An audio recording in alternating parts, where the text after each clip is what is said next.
My name is Clay, and this is the Enneagram Prison Project podcast. In this episode, I get to talk with two of my favorite people, not just in EPP, but in the whole world. My friend Dana, who is also an EPP Guide and probably a bazillion other titles in EPP and beyond, and also my mom, Sherrie. As you might have noticed, this episode is a rather lengthy one. It's just a little over 2 hours long, so I'm not going to say much else here. I will include briefly that we're in Texas for this episode. We're at my mom's house, which is just a few minutes down the road from where I live. And I think we'll just get to it. Come on in, get comfortable. Glad you're here. And thanks for listening to the Enneagram Prison Project podcast.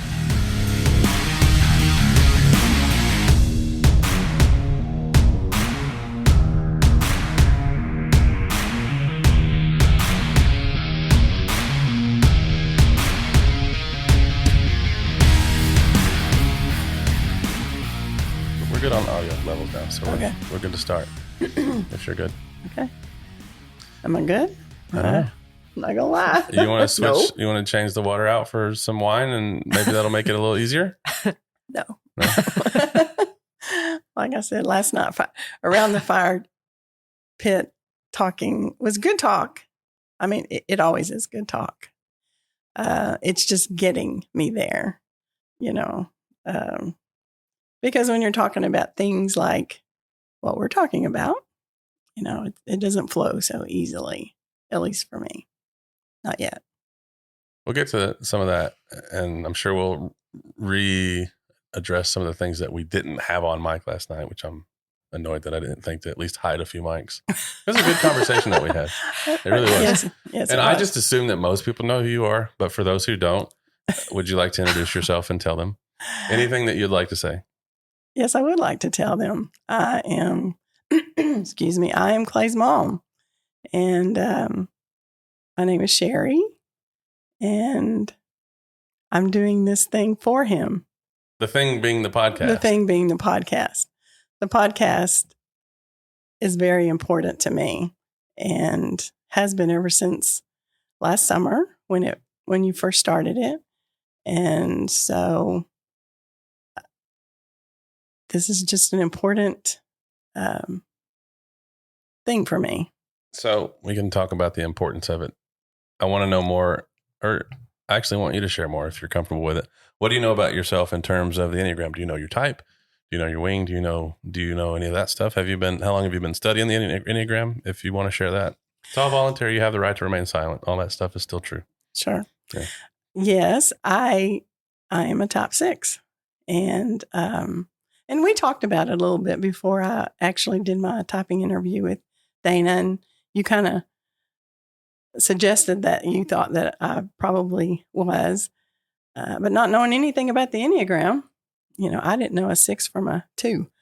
But after we did our typing interview, and I'm clearly a top 6, and because you're a top 6 too, I think it just really enabled me to feel comfortable in that top 6 structure.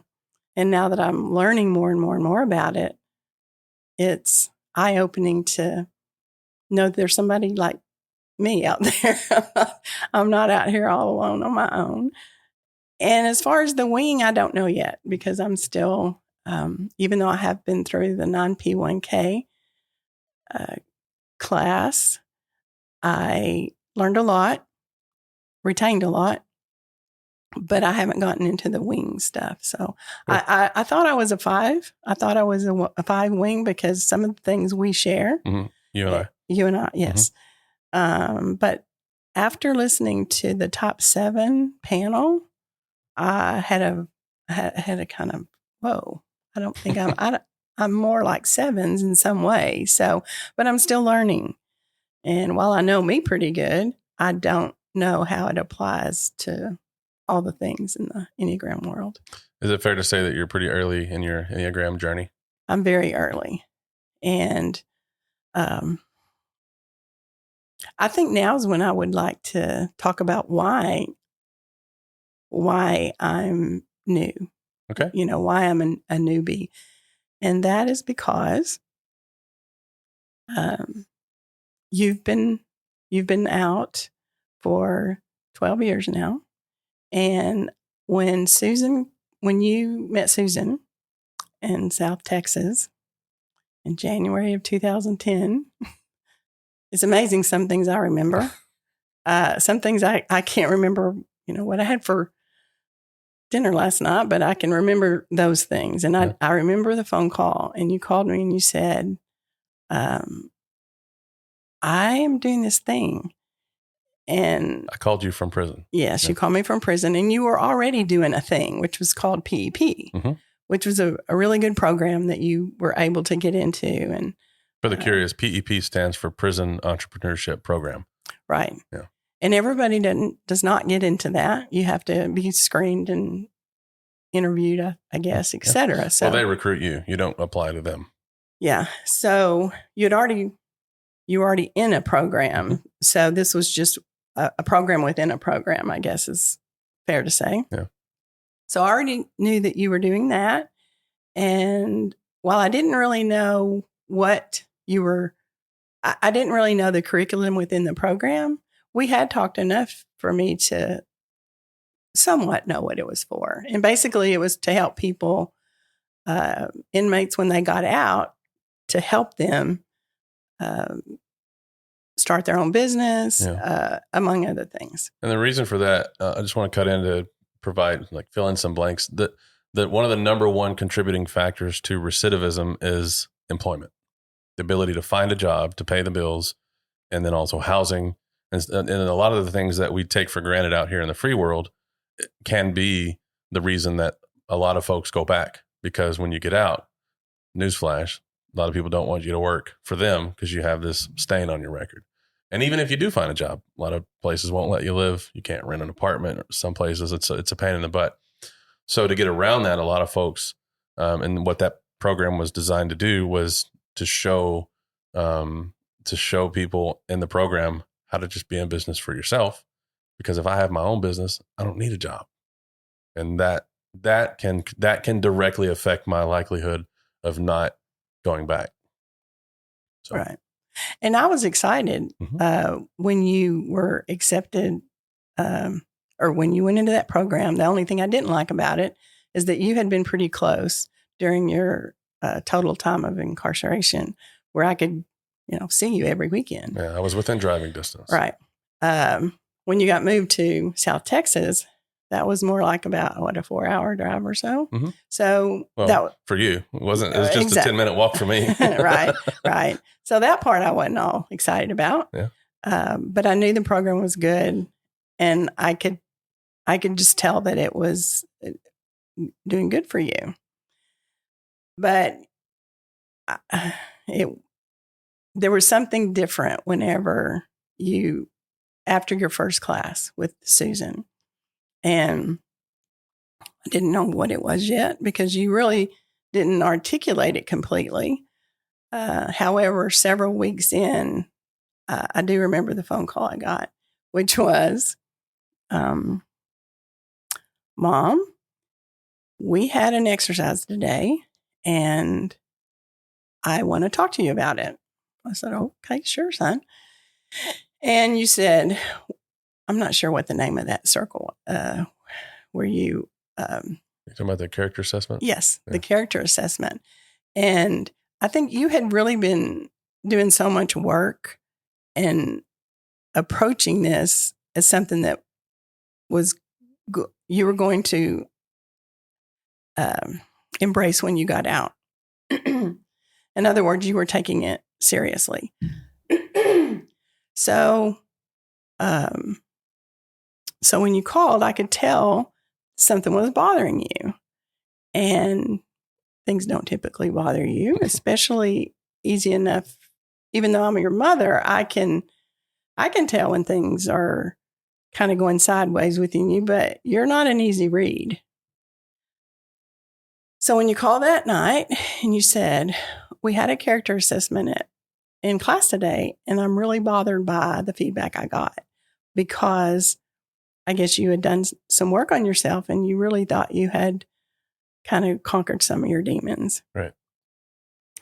And I said, okay, so what's your question? And you said, well, first, I think they rank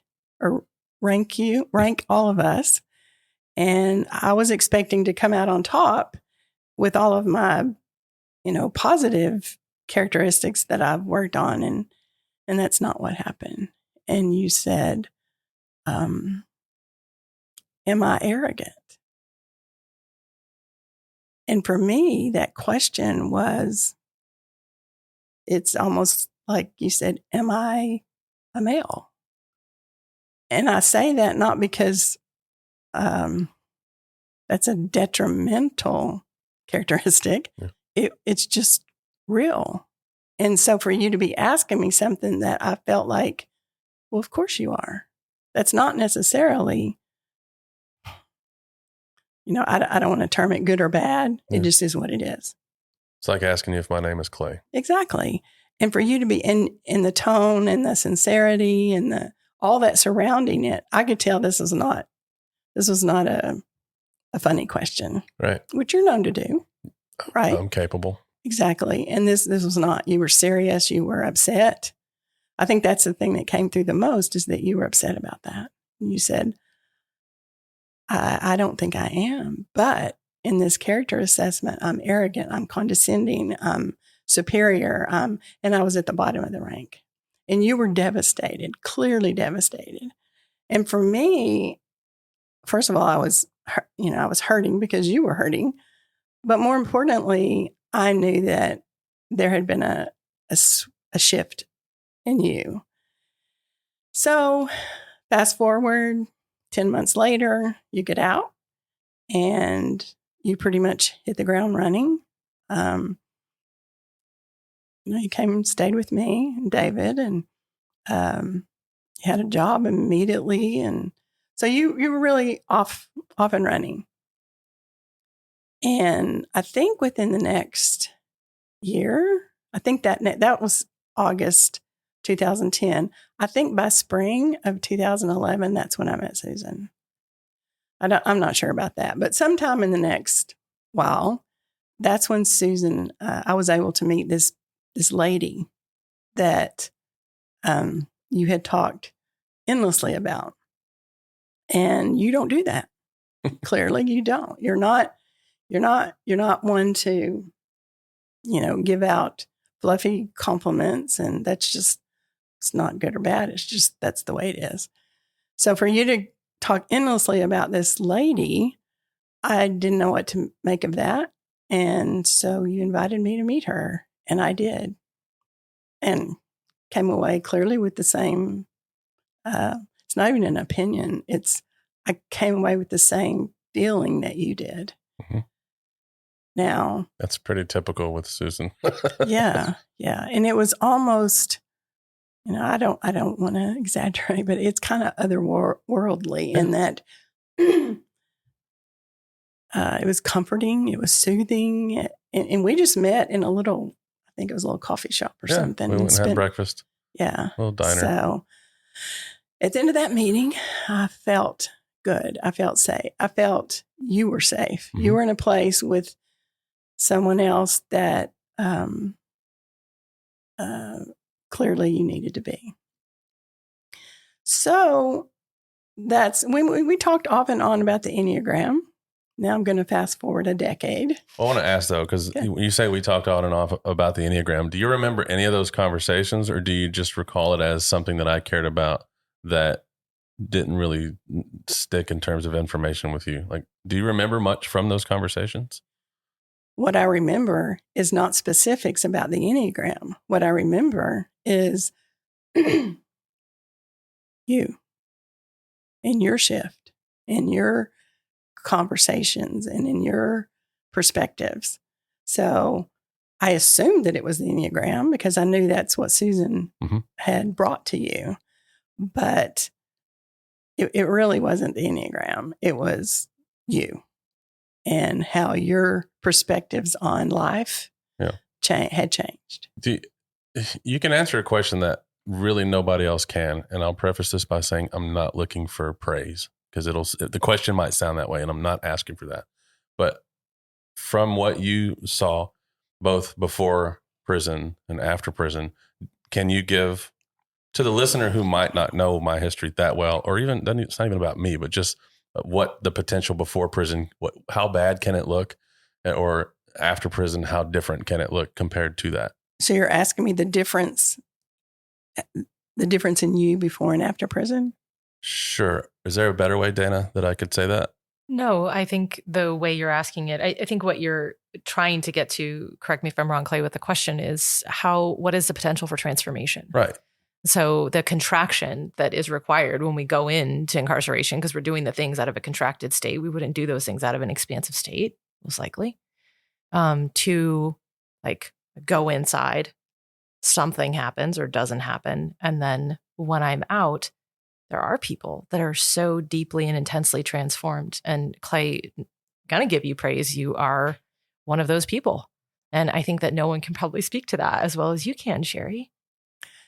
And also, I just want to give you permission to talk about how bad it was, because those early 2000s were pretty rough. Right. And I will tell you, the months leading up to your incarceration were far worse than you being in actual prison. Now, when you first went, I was scared to death. Literally petrified because of all that we know or think we know about prison. So my concern was your physical well-being, and, are you going to get beat up, or all the things that we all know. I don't have to articulate them, but typical fears. That was my greatest fear. Right. And you pretty much cleared that up from the get-go and said, it's not like it is in the movies. There's a clear respect level inside that if you conform to it, you're going to be fine. Or at least that's what you relayed to me. Yeah. And I might have even said, I'm not worried about it. You absolutely said that. The words to never say to a 6, Yeah, exactly. let alone your mom as a type 6. Yeah, I said it a lot. And the more it bothered her, the more I said it. I'm not worried about it. That's one of Clay's taglines from the time he was a child. I'm not worried about it. And to me, it's like, of course you need to worry about it. Not worried about it. That's a funny story that we can say for later. But yeah, you told me, don't worry about it. And I took you at your word. And, some of my fears were, dissipated because of you convinced me of that. So then I just settled into, okay, you're somewhere else for a period of time. And for a long time, we didn't know how long that was going to be. For years, we didn't know. Yeah. I was arrested May of 2007, and I didn't get sentenced until January of 2009. Yeah. So that limbo of not knowing how long it's going to be was hard. And being away from you was hard and all that. But because I saw you so frequently, I managed. And honestly, and I told you this after you got out, you were out a couple of years. And I told you, I said, I'll never wish for you to be incarcerated again. But I do miss the time that we spent together while you were there, because we were each other's captive audience. And when you go and visit someone in prison, you go into a room that looks similar to a hospital or an emergency room waiting room. And they're just chairs lined up and everybody's facing forward. You can't move. I can. The restrictions are bothersome. Yeah. Were bothersome. But you're so nice with the way you describe that. Bothersome. Yes. It's a pain in the ass. It is. Exactly. It's toxic. But because we were forced to, we sat there for 2 hours and we didn't want to waste 1 second of our visit, we visited. We truly visited. And those conversations are, they're some of the most that we've ever had. So yeah, I missed that. I didn't miss you, being out, or being in, but I did miss our conversations. So I lost my train of thought. Where was I going? You'd asked me a question. Clay's transformation from pre-incarceration yes. to post. Right.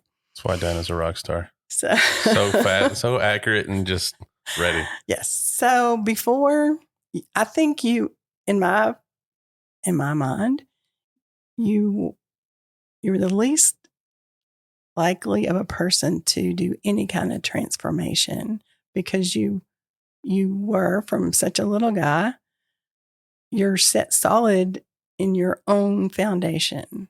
And for anybody to come in and rock that, much less uproot you and say there's something better out there that just might assist you or be just helpful to you, consider it.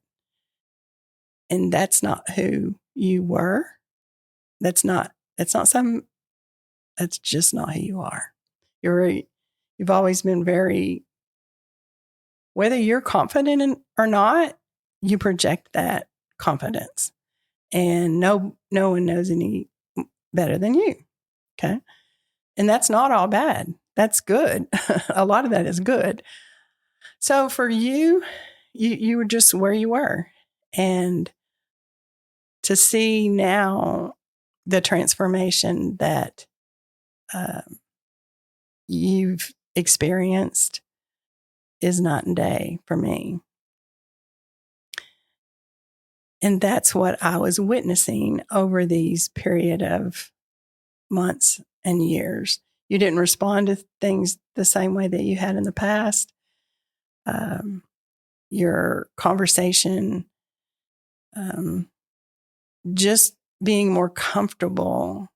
I said earlier you were comfortable in your own foundation, not realizing that you projected the comfort and the confidence, but I couldn't see the inner turmoil that you were experiencing because you didn't project that inner turmoil. You projected confidence, solid, unmovable place that you were. Now, I think the veil is lifted, and I think because of the things that you've learned about yourself through the Enneagram, you are better equipped to embrace the things you need to, and the quirky things, the things that other people might think are the quirky things. Give a few examples. Feel free. A few of the examples are, let's talk about the arrogance. Okay. Because the arrogance, I'm not a word scholar, but there's got to be another word out there, a positive word for arrogance. This is where Susan would do the thing where it's like, well, what's good about being arrogant? Right. Okay. Which is an exercise we do a lot. By the way, I hope it's implied, but in case it's not, feel free to jump in at any time with I know, but questions. I know you want to listen. It's captivating. I'm trying to make space, and I got to be honest, we didn't think we were going to get Sherrie on here, and so I'm wanting to make space and have it be. But Sherrie, I think that what you're speaking to is the intelligence of seeing how everything benefits us. Right? There might be a cost, but how everything benefits us. And one of the things that 5 knows is they come in knowing their own knowing. And that can be really threatening. And we can deem that as arrogance. And also there can be arrogance. Right? But as you're saying, Sherrie, there is something there where I can own my own knowing and it's not necessarily arrogant. And when I come into my own as a 5 in particular, I don't have that same level of arrogance because like you're saying, it's not a show anymore. I'm not overcompensating for something, some kind of lack inside of me. I'm all here now. And so those qualities shift, right? It's not too much of the one thing anymore and it's more balanced. And I think that's what you're speaking to. That actually, I could hazard a guess because when I first met Clay was pretty arrogant. That was 6 years ago. Right. And people still say that today, by the way. I'm sure people do. It's no longer my experience of you. And I've even just seen the growth that we've had together as friends in the past several years, and even deeper still in the last year that you've been like working 6 months, what year that you've been working with EPP, like in it every minute of every day. And I'm like, fuck, that's incredible.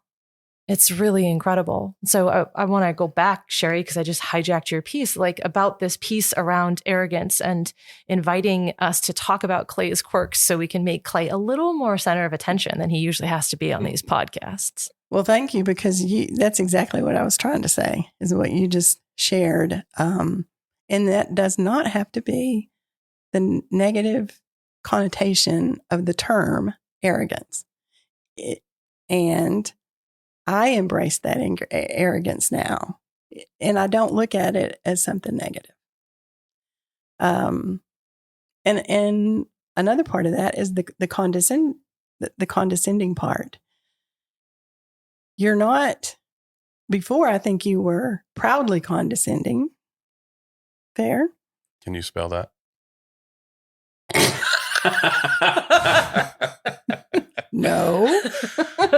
Oh, it's a shame that this is audio only. The look that I just got. Scathing. Oh my gosh. So worth it. Oh, that was good. That was fun. There's a reason I'm by the door, by the way. You can dip out when you need to. I can run this way faster than she can catch me. I can reach you. Yeah. But seriously, I understand now. I didn't think of condescending as a negative thing. I thought if you thought I was condescending, that's not a word to describe me. That's a word to describe you. That's how I thought that worked. Yeah. That's not what I thought. I know. It's not what most people think. Yeah. That's on me for having a bad view of that. But the thing now that I understand, as I'm learning the Enneagram and your top structure, which is a top 5, mm-hmm. is that it's truly not condescending. It's that you know what you know, that you know, and you wouldn't verbalize it if you didn't know. The condescending comes from not caring about how it hits other people. That's all it is. It has it's no indication of what I know or don't know. It's an indication of how little I care about other people, which is why I don't think of it as a good thing. Because if I'm being condescending, then I'm not taking other people's feelings into consideration, which is not good. Right. Yeah. Yeah. I get what you're saying. I always, as your mom, I try to look at the higher road of any negative, right. Whatever it is, term, phrase, conversation. But you're right.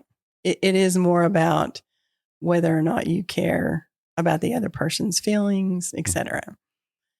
So that's another shift. I think you don't do that. I mean, I don't do it as much. No, you don't. I'm not going to take credit for not doing it at all, because I totally probably have done it today.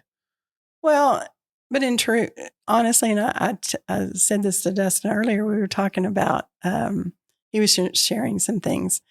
And I said, the thing with Clay is that what the Enneagram has given to not just him, but to us is, I know Clay. I know the 2-year-old Clay. I know the 4-year-old Clay. I know the 6-year-old Clay before that ego and personality got a grip. So I know what's deep inside there. And that's what I see. And it's by choice, because I've also seen all the other stuff too.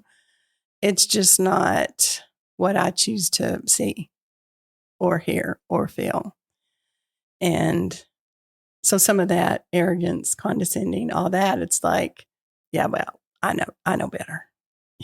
That's his survival. He's in his survival mode, and that's what that's all about. So the shift and transformation, I never thought that something like the Enneagram could do anything for you specifically. And that's just not been the case at all. Anything? Oh, I'm wondering how you're going to take that in. I accept that. It's cool. I like it. It feels good. I actually agree with what you said earlier, Mom, about that. I don't remember the words that you chose, but I remember how I thought of it when I agreed with it in my head, and that I didn't think I was capable of change either. I didn't think that, first of all, I didn't want to. Like, ain't nothing wrong with me. I mean, what is, I don't think I'm perfect, but the things that I'm good at, I know I'm good at. And the things that I'm not good at, I'll leave that to other people. And I didn't have a desire to change. And of course, getting locked up, taking advantage of the opportunity I had when I was incarcerated, doing what I thought was work on myself. And then the character assessment revealed that all the work, there was two things that were a big problem about that. I'd been locked up for 2+ years at that point. Thought I had been working on this arrogant, condescending, all this other trash. Thought I'd been working on that. And when the character assessment revealed that everybody still thought that about me. And this is people who didn't know me before, like the month before that. This is a new group of people that never knew me. So they're saying all the stuff that people said in elementary school. And I thought, well, that's too much of a coincidence I can't just blame them again. And so two things happen with that. A, it's a bummer to be something I don't want to be. And then also it showed that I failed. I hadn't succeeded yet to actually work on that stuff. I thought I was doing that for 2+ years, almost 3 years. And so I wasn't nearly as competent at this whole self-help thing that I thought I was. It's kind of a bummer. It's a failing grade and something that I actually tried at. I failed my whole childhood in school. Didn't bother me because I never tried. And the things that I tried on, I usually was at or near the top. So on this thing, I tried. It was very important to me, and I still failed. So that was why that was such an issue. So I wasn't sure that I could change. I wasn't sure that I was capable. And that was after the bigger hurdle of wanting to. So when you said you'd been trying for over 2 years to change, and you'd been diligently working to that end, and the fact that it worked or didn't work, what changed when Susan brought a different help to you? Yeah. For me, prior to understanding that there are different personality types, my view was I know, or you know, or we know. But once there is a thing to know, and it wasn't like if I say circle and you say square, like those are different. They can't go together. It's like, no, actually, this is right, and I'm okay being wrong, is because I learned in the process and all that stuff. But what the Enneagram showed me, and what I learned when I learned about the different personality types, is that my way is not the way. It's not the right way or the smart way or the good way. It's just a way. It's just one of several. And so learning how I can still be me and others can still be themselves, and it's all good. It all works together. It's fine. And that little massive piece is the difference between me staying true to myself while still accepting others, or just being a dick and thinking everybody's an idiot. So that's the difference for me. So just taking a random, I don't want to say A type, but we know about type 5. We know, like we've talked about, some of the characteristics I have exhibited throughout life. There are types that do the opposite of that. I thought those people were insane. Like, what are you chasing for? Like, I never cared for attention. I just wanted to, life was a science experiment.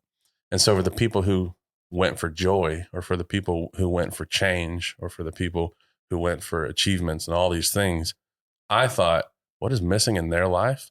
That's what they think is important, when I know what's important. And for me, understanding, clarity, being able to teach people.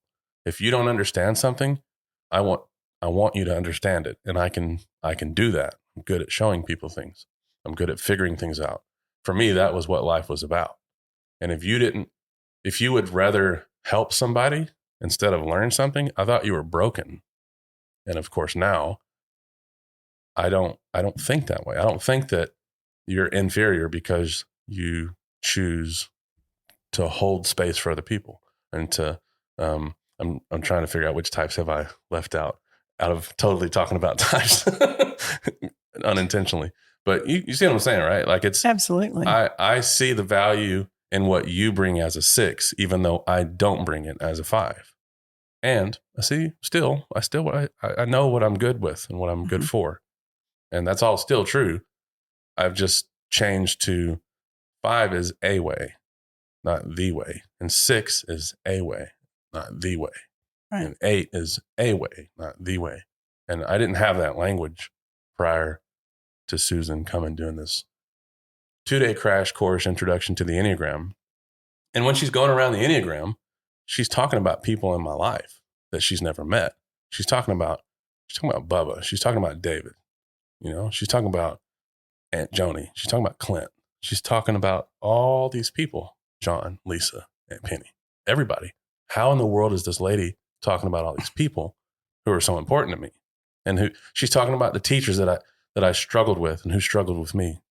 And I think it would be kind of ridiculous and actually quite stupid is the only word I can think of in the moment to just refuse that this is legitimate, what she's talking about. It'd be quite arrogant. It'd be quite arrogant. Yeah. To think that's just a coincidence. That's not real. So, I was hurting from the character assessment. It really did. I don't remember calling you. I just remember I was devastated. And I talk about this in my book. I kept that little piece of paper. I still have it. I have it. It hurt. It still hurts. Like, it's not fun to think that all this work I put into being not the things, people still thought that I was the things. So it sucks. Can I pause you? Yeah. Because what's happening inside of you right now? Oh, I still feel all that stuff. Yeah. I don't want to be that. Yeah. It's not who I am, and it's who people experience me as. Like, I don't want to be arrogant. I don't want to put you down just so you know how amazing I am. It's not my intent, but it totally happens. And it's really easy. You know, I can come over to help fix something with the pool and in my head think, you know, Mom, I know what I'm doing. This thing, and her telling me we had a thing about the difference between counterclockwise and left or right. And in my head, I'm thinking, I have so much experience building, doing, fixing. I've worked on multi-million-dollar engines that rely on me knowing the difference between left and right. And in my head, I'm thinking, I'm just asking the question, is it counterclockwise or is it clockwise? And the answer to that question is simple. And then the answer that I got was, well, it depends on where you are. And in my head, I'm thinking, no, it doesn't. And it's so hard in that moment to not let out the frustration and the arrogance and all that stuff. Cause I'm talking to my mom in that conversation, and I don't want to put my mom down. I don't want her to feel bad. I just, it's like a glitch in my brain where I don't know how to move forward in that conversation. And so ultimately what I do is just, I take my best guess at what they're telling me and then roll with it. And then I'll figure out, whereas, 15, 20 years ago, I'd have been like, are you stupid? Do you not know the difference between left and right? I would have actually said that, and not intending to hurt anybody's feelings, but it's like, you don't know your left from your right? Because when things are so simple, I struggle to understand why it's not simple for everybody. So anyways, to answer your question, what's coming up for me is that the who I am is not always who people see. Mm-hmm. And it's on me for showing them what they see. I can't blame you for your perspective. I can't blame all the people in my class who called me arrogant, condescending, know-it-all, the whole list. I can't blame them for telling me what they see. Mm-hmm. It's like blaming you for me wearing a red hat or blue hat or whatever color this hat is, right? I don't remember. Blue. If one of us is going to be right here, it's going to be me. It's okay. Blue. It'd be ridiculous for me to blame you for seeing a blue hat. I'm the one who put it on. So what the hell? That's totally what I was doing. I was putting on a blue hat and then getting pissed at everybody who said, hey, you got a blue hat. It doesn't work. I think, Clay, what you're speaking so beautifully to is, we talk about the heart center and how, our 2, 3s, and 4s want to be seen and experienced in a certain way. And like, bullshit if we don't all want to be seen and experienced in a certain way. And the devastation and the annihilation that happens in the heart when we're not, especially when we truly believe that that's who we are and it's not in alignment. It's like one thing if it's one person. It's another thing if it's person after person after person. And something that I think you're speaking so beautifully to, Clay, is it's really easy when we start doing the work initially to think that we're doing it. We've got the jargon down. Yeah. We're moving through the spaces, and actually we're barely budging the needle. And it feels like we are efforting and efforting and efforting. It's like, I realized in the middle of my graduate program, I was like, the whole first year I hadn't done any inner work and was convinced that I had.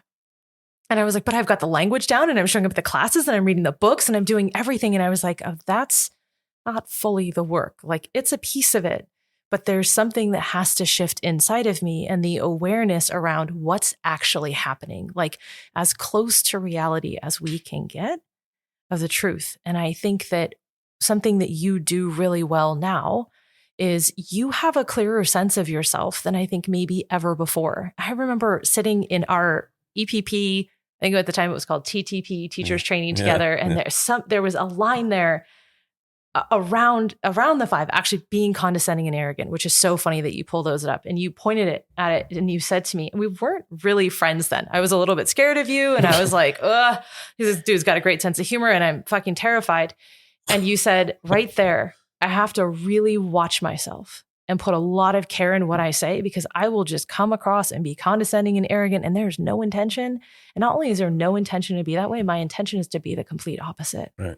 And I thought, wow, like the level of presence, right? Because we all have stuff that just is type pattern and that's going to pop up in reactivity. So even in the moment with your mom, to not go to the left from right, come on, right? It's so clear to me. How is this not clear to you? That means blank, blank, and blank about you.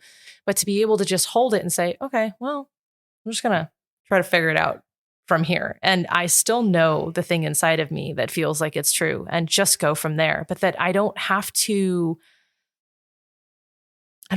be attached to the old patterns when they come up, because the patterns never go away.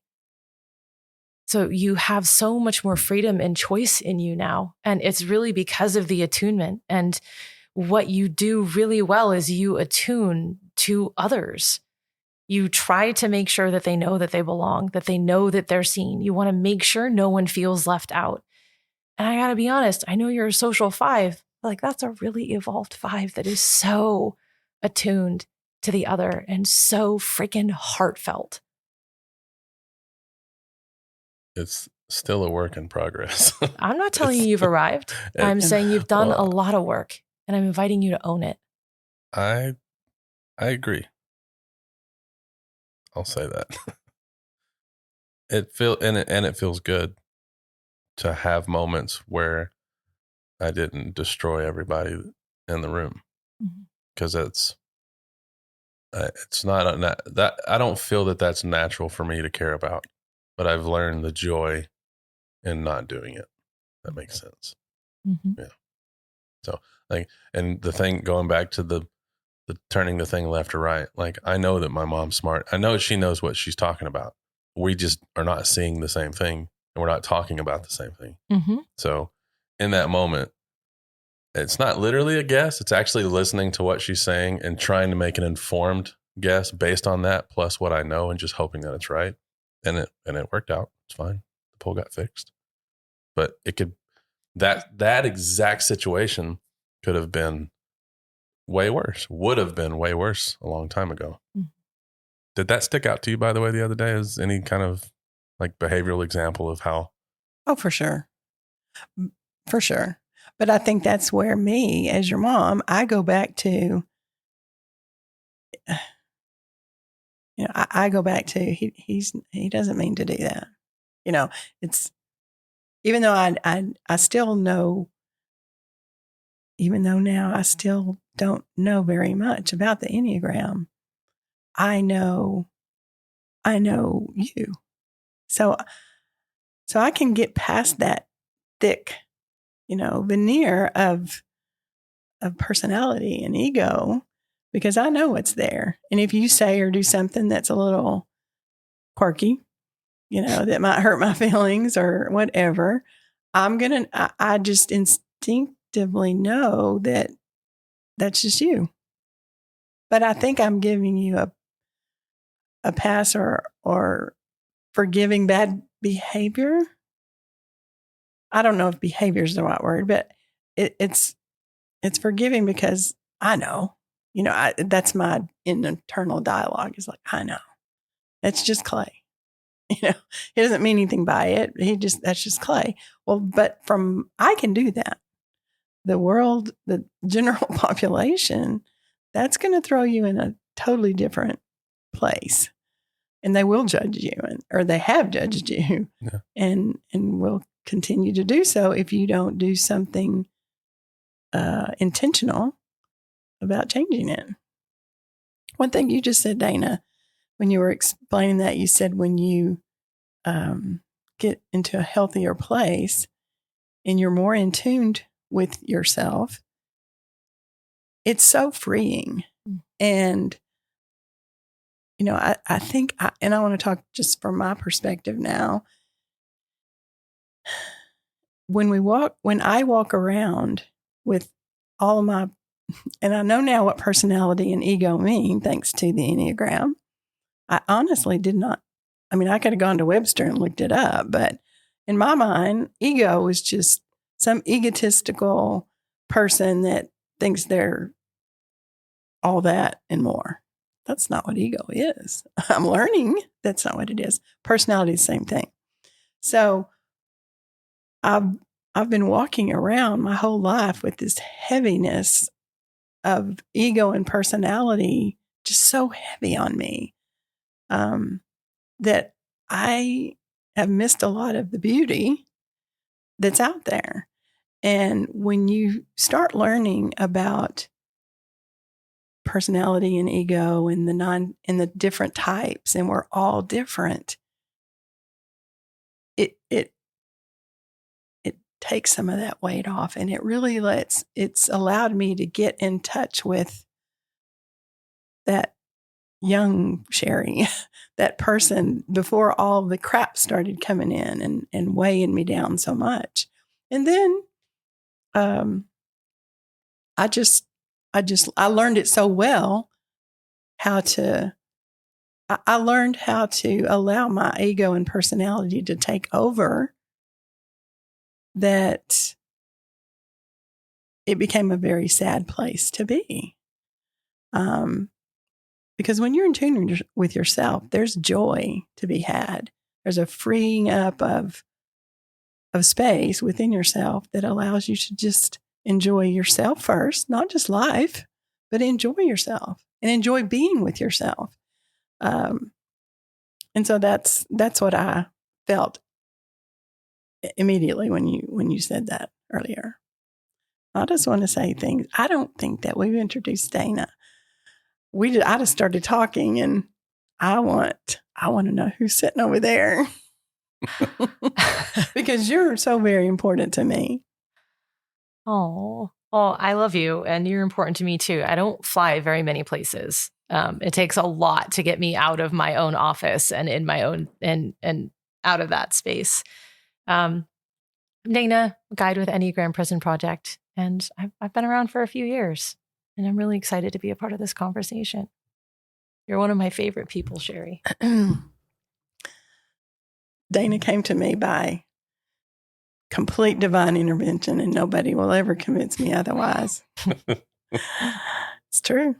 I don't always listen.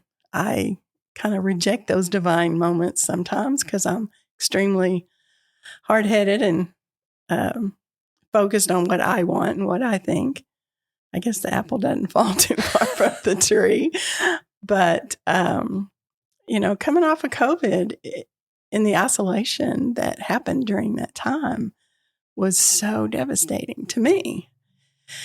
For health reasons, I self-isolated. And for a whole year, I was not around anyone. My husband obviously came here.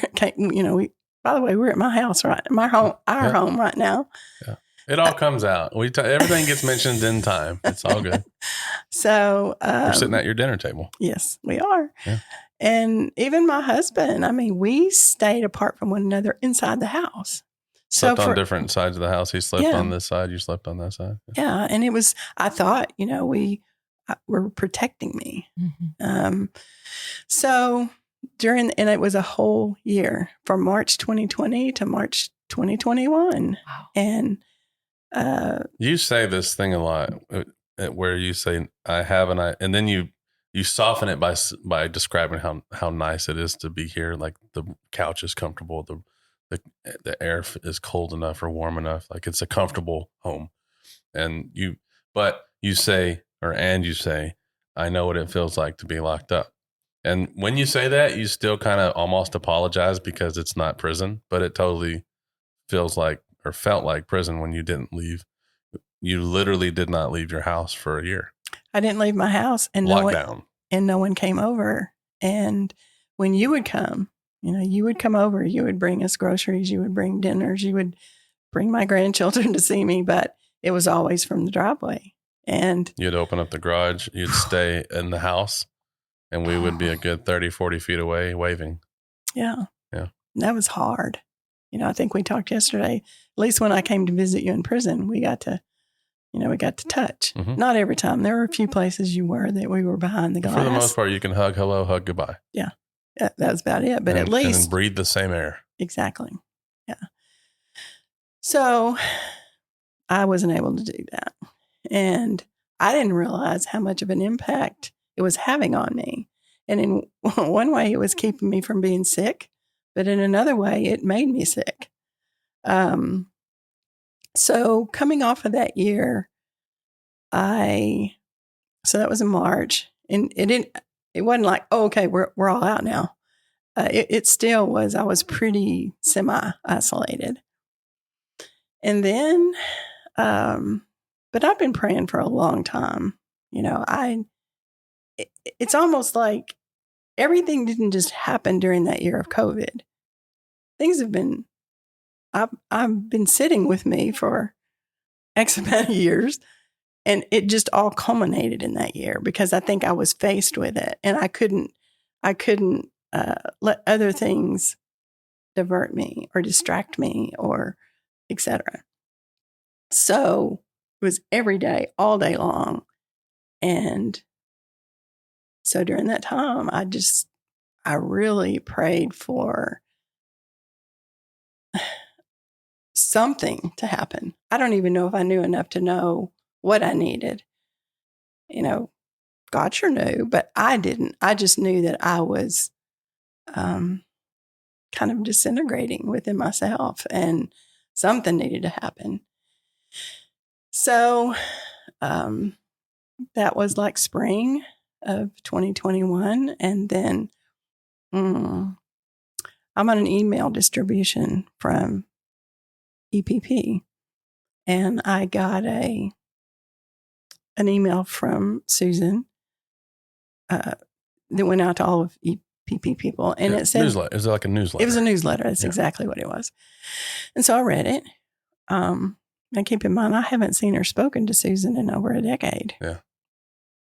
And so read the email, read the newsletter, and said, we're starting off a podcast.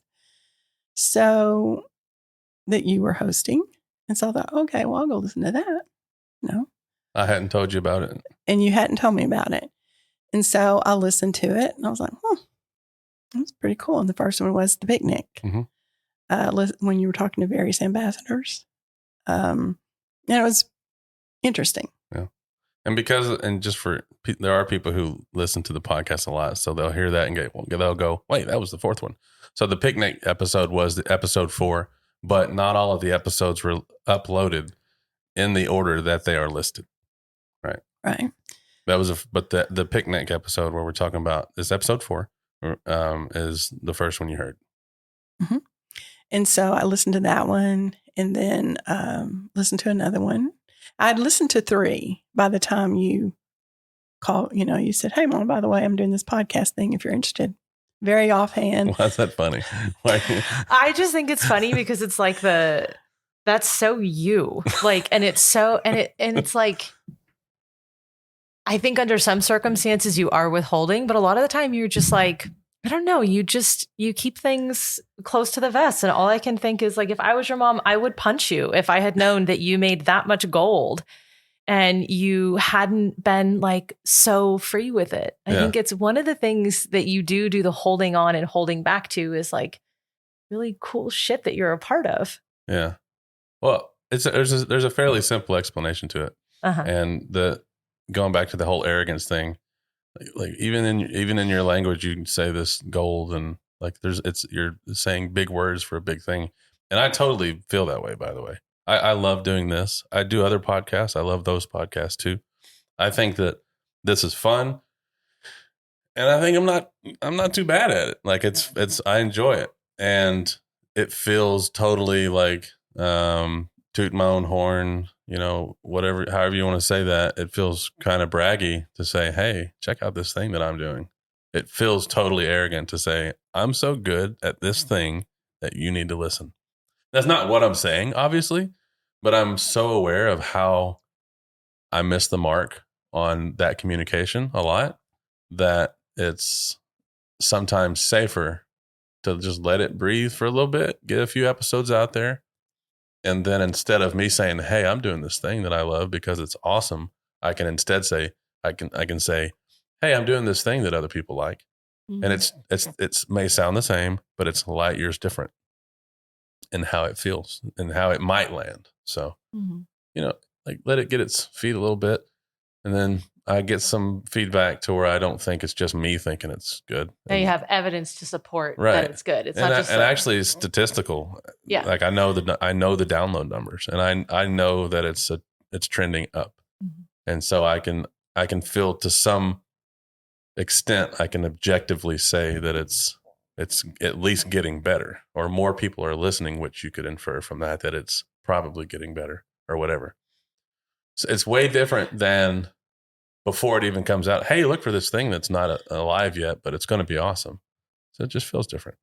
Well, there's one thing I want to add in real quick, and that is it's an example of how you have shifted over the last 5 years, because it is the first thing that he's not told me about.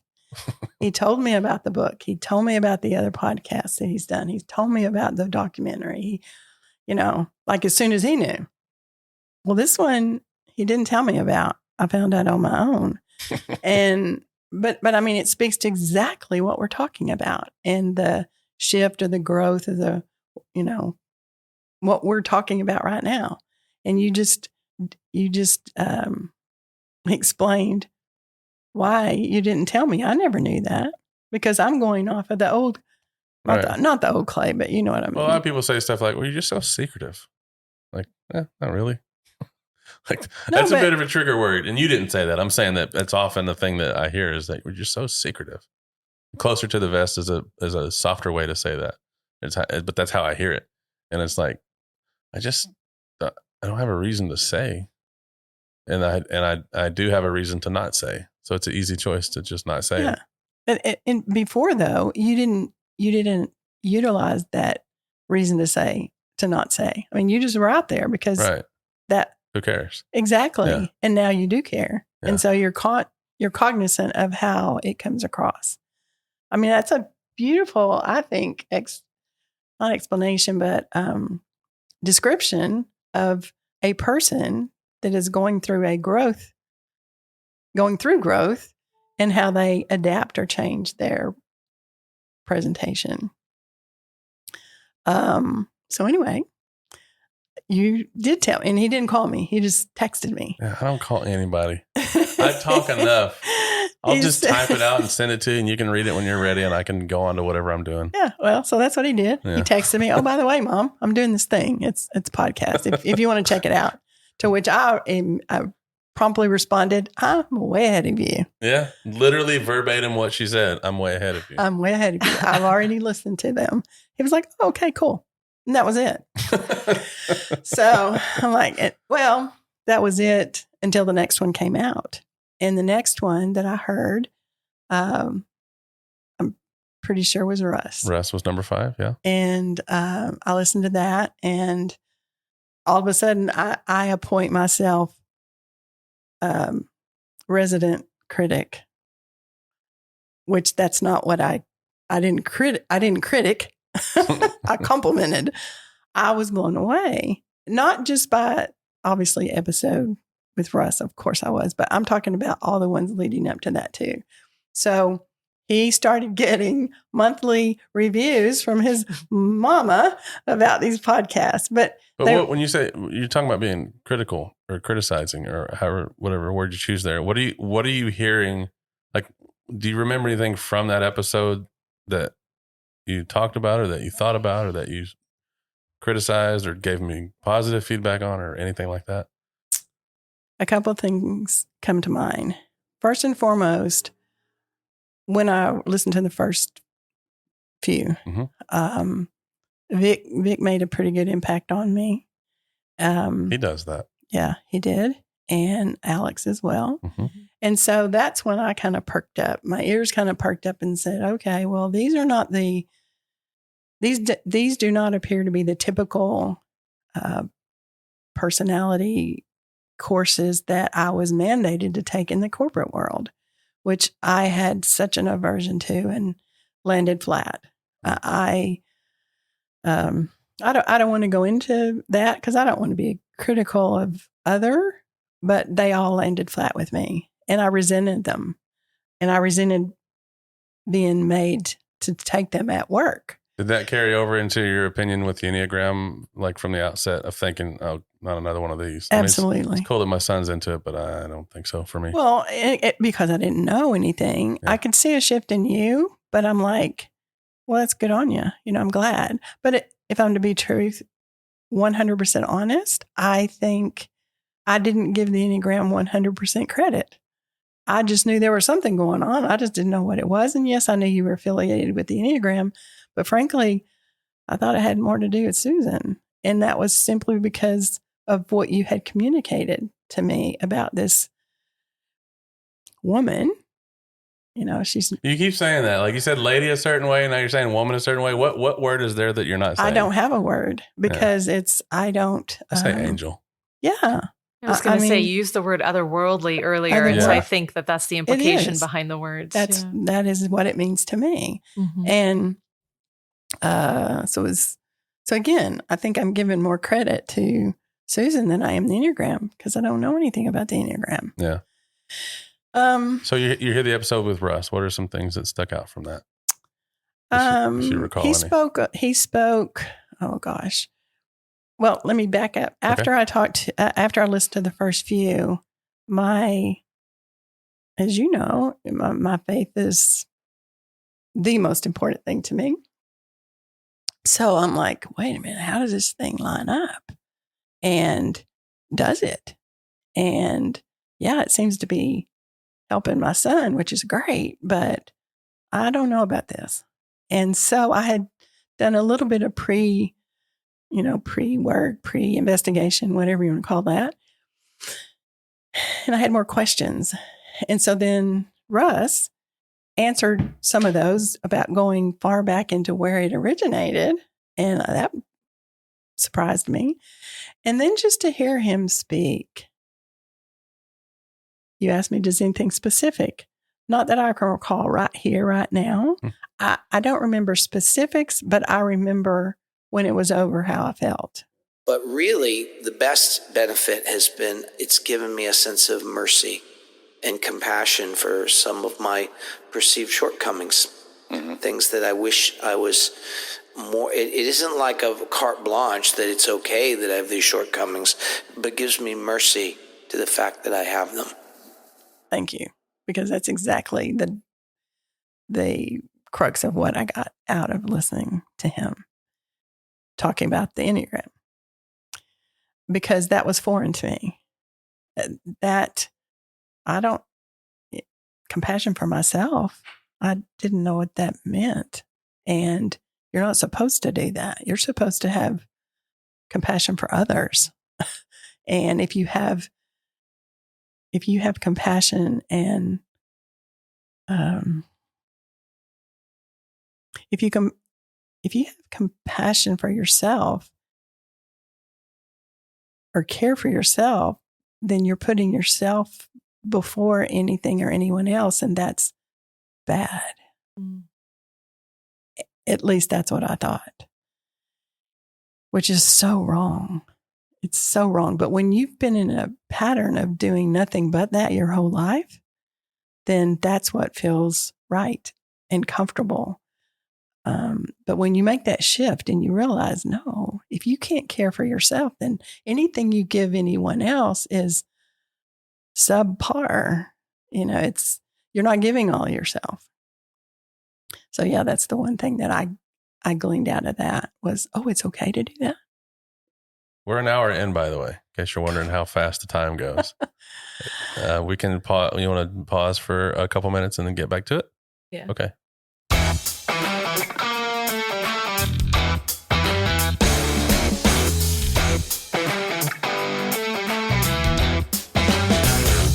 Hey everybody, it's Clay. We will get back to the conversation with my mom and Dana and me here in a few minutes.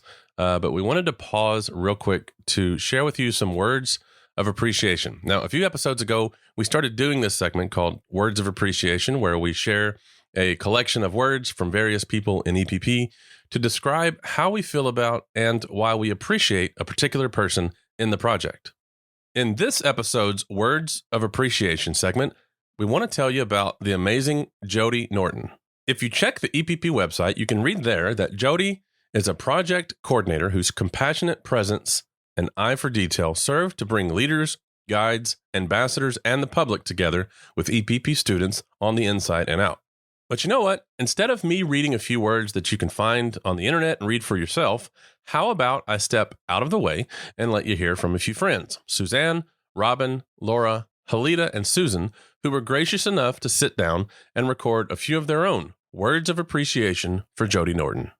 Who is Jodi? Well, if you haven't met Jodi, then you haven't met the magic behind the curtain at EPP, because she is the mastermind that oversees the organization of all of our programming, recording what we've done for sustainability, for accuracy, to keep us on task, to move forward. And she's the person that receives everybody that comes towards us with your emails and Slack notifications and setting up the Zoom meeting invitations, and always does it with the most amount of kindness, patience, and just with her goodness. Jodi is amazing. And I could go on, but I will end there. I just want to say that Jodi rocks. Jodi is an amazing project manager. She's an awesome organizer. She's an awesome human being who I adore and love to work with. And she has helped bring so much structure and organization and clarity to so many of our projects that we really just couldn't have done what we've done without her. She's such an essential member of our team and our organization, and just thoroughly amazing, beautiful human being through and through. There are so many things I could say about Jodi. Probably the simplest way to say it is she is amazing. She combines just absolute, incredible organization skills with a beautiful heart. And wow, talk about work ethic. I'm always impressed by her, and I honestly don't know how I would function inside of EPP without Jodi and everything that she brings. And on top of all of that, there is a ton of courage. There are moments where she says things that a lot of us might be sensing and not quite ready or know how to articulate. And she, in this beautiful, gentle, but strong way, says them and invites us all to take a deeper look. She is beyond words. It's probably why I'm struggling with words. I am so grateful for Jodi and what she brings to the world and what she brings to EPP. We are lucky to have her. I appreciate, honest to goodness, everything about Jodi. She is the embodiment of wisdom and grace.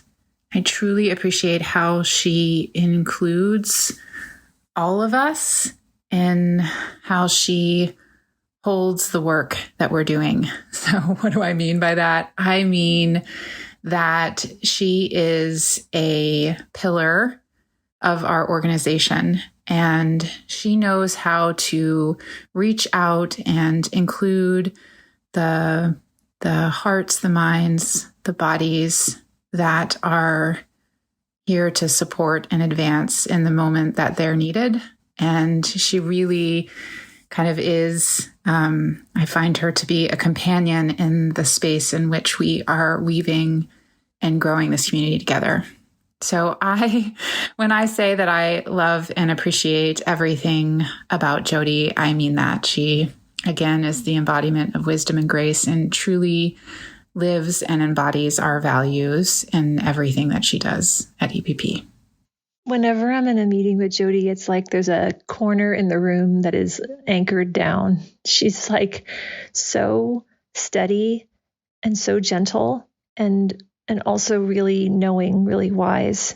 I've felt like in the last few years, especially as she's taken more in the Enneagram and 9P1K, she's just threaded her understanding of that through what it means to be a 9 into her way of being. And there really isn't anything like that, being in the presence of someone who knows how valuable everyone else's presence is. And that's what Jodi just always brings.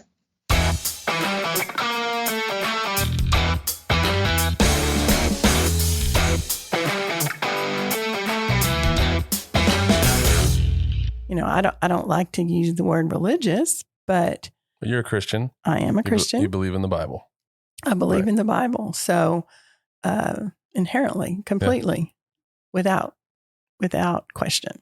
So early when and by the way, that's a super common thing for people who me, myself included, growing up in the Bible Belt, walking in and seeing an Enneagram on a board, and I'm like, I ain't doing that. As Alex said, he turned in and walked out. It looked like some kind of cult symbol, witchcraft. Exactly, because it's weird. And then once you get past that, and then in your case, Mom, you're it seems like it's legitimate, but like you said, you want to make sure it's still in line with your faith and what you believe. Mm-hmm. And to oversimplify, you want to know that it's okay, right? For sure. And that you're not going to be doing something that goes against what the Bible says is good and okay and right and all that stuff. Episode 6, I spoke with Suzanne and Phil in Minnesota. And you tell me, how was that for you? Okay. Well, first of all, it wasn't 6. Is it 7? Because yes. Okay. 6 was Dana, actually. Right. I'm tripping. Yeah. I know that. Yeah. Guess who edits this, and that will absolutely be cut. No, I'm kidding. It was episode 7. It's called More Than a Workbook. I know that. The name of the episode is called More Than a Workbook. Well, it's just because I knew that didn't feel right. No, 6. Yeah. And another thing is because Dana's a top 6, so it's a 6th episode. Yeah. But so after listening to the one with Russ and the ones before that, I was hooked, and hooked in a good way, and almost to the point where I wanted him to come out more than once a month. Of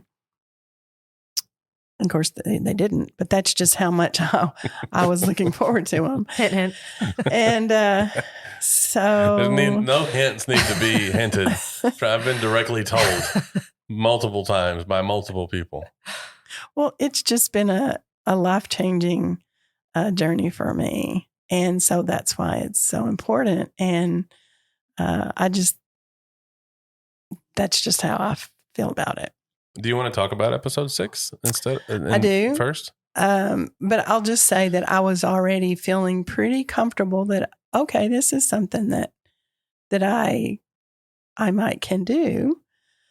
And then Dana's episode aired, and I'm going to skip over that for just a moment because I'm halfway there. And then the one with Phil, you did the one with Phil, which was right after that, 7. And after that, in fact, I still go and listen to Phil every now and then. If I'm having a particularly, bad day or whatever, I'll just go back and re-listen to Phil again because it really gave me the green light to, okay, you can do this and it's okay.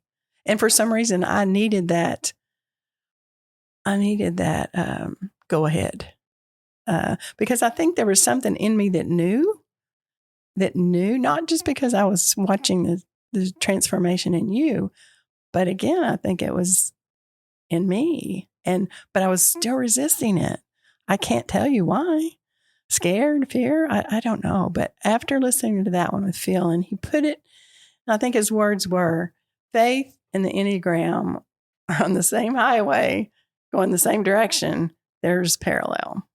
And eventually, every now and then they can actually complement one another, but they're not at a crossroads. So when you're talking about the green light, for anybody who hasn't heard that episode, first of all, it's worth mentioning Phil is a pastor. Yes. And so when you're talking about the green light, you're talking about how it relates to your belief in the Bible and your relationship with God and all that.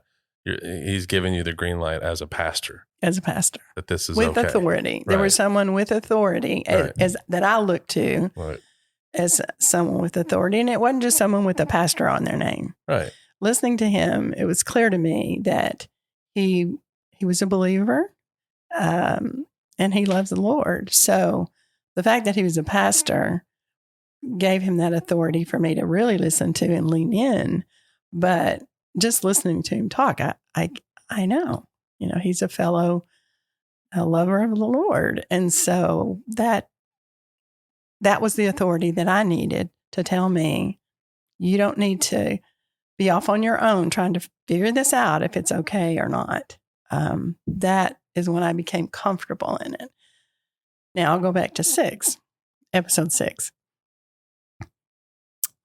I didn't know Dana. I didn't know any of these people, really. These people. Okay, that wasn't.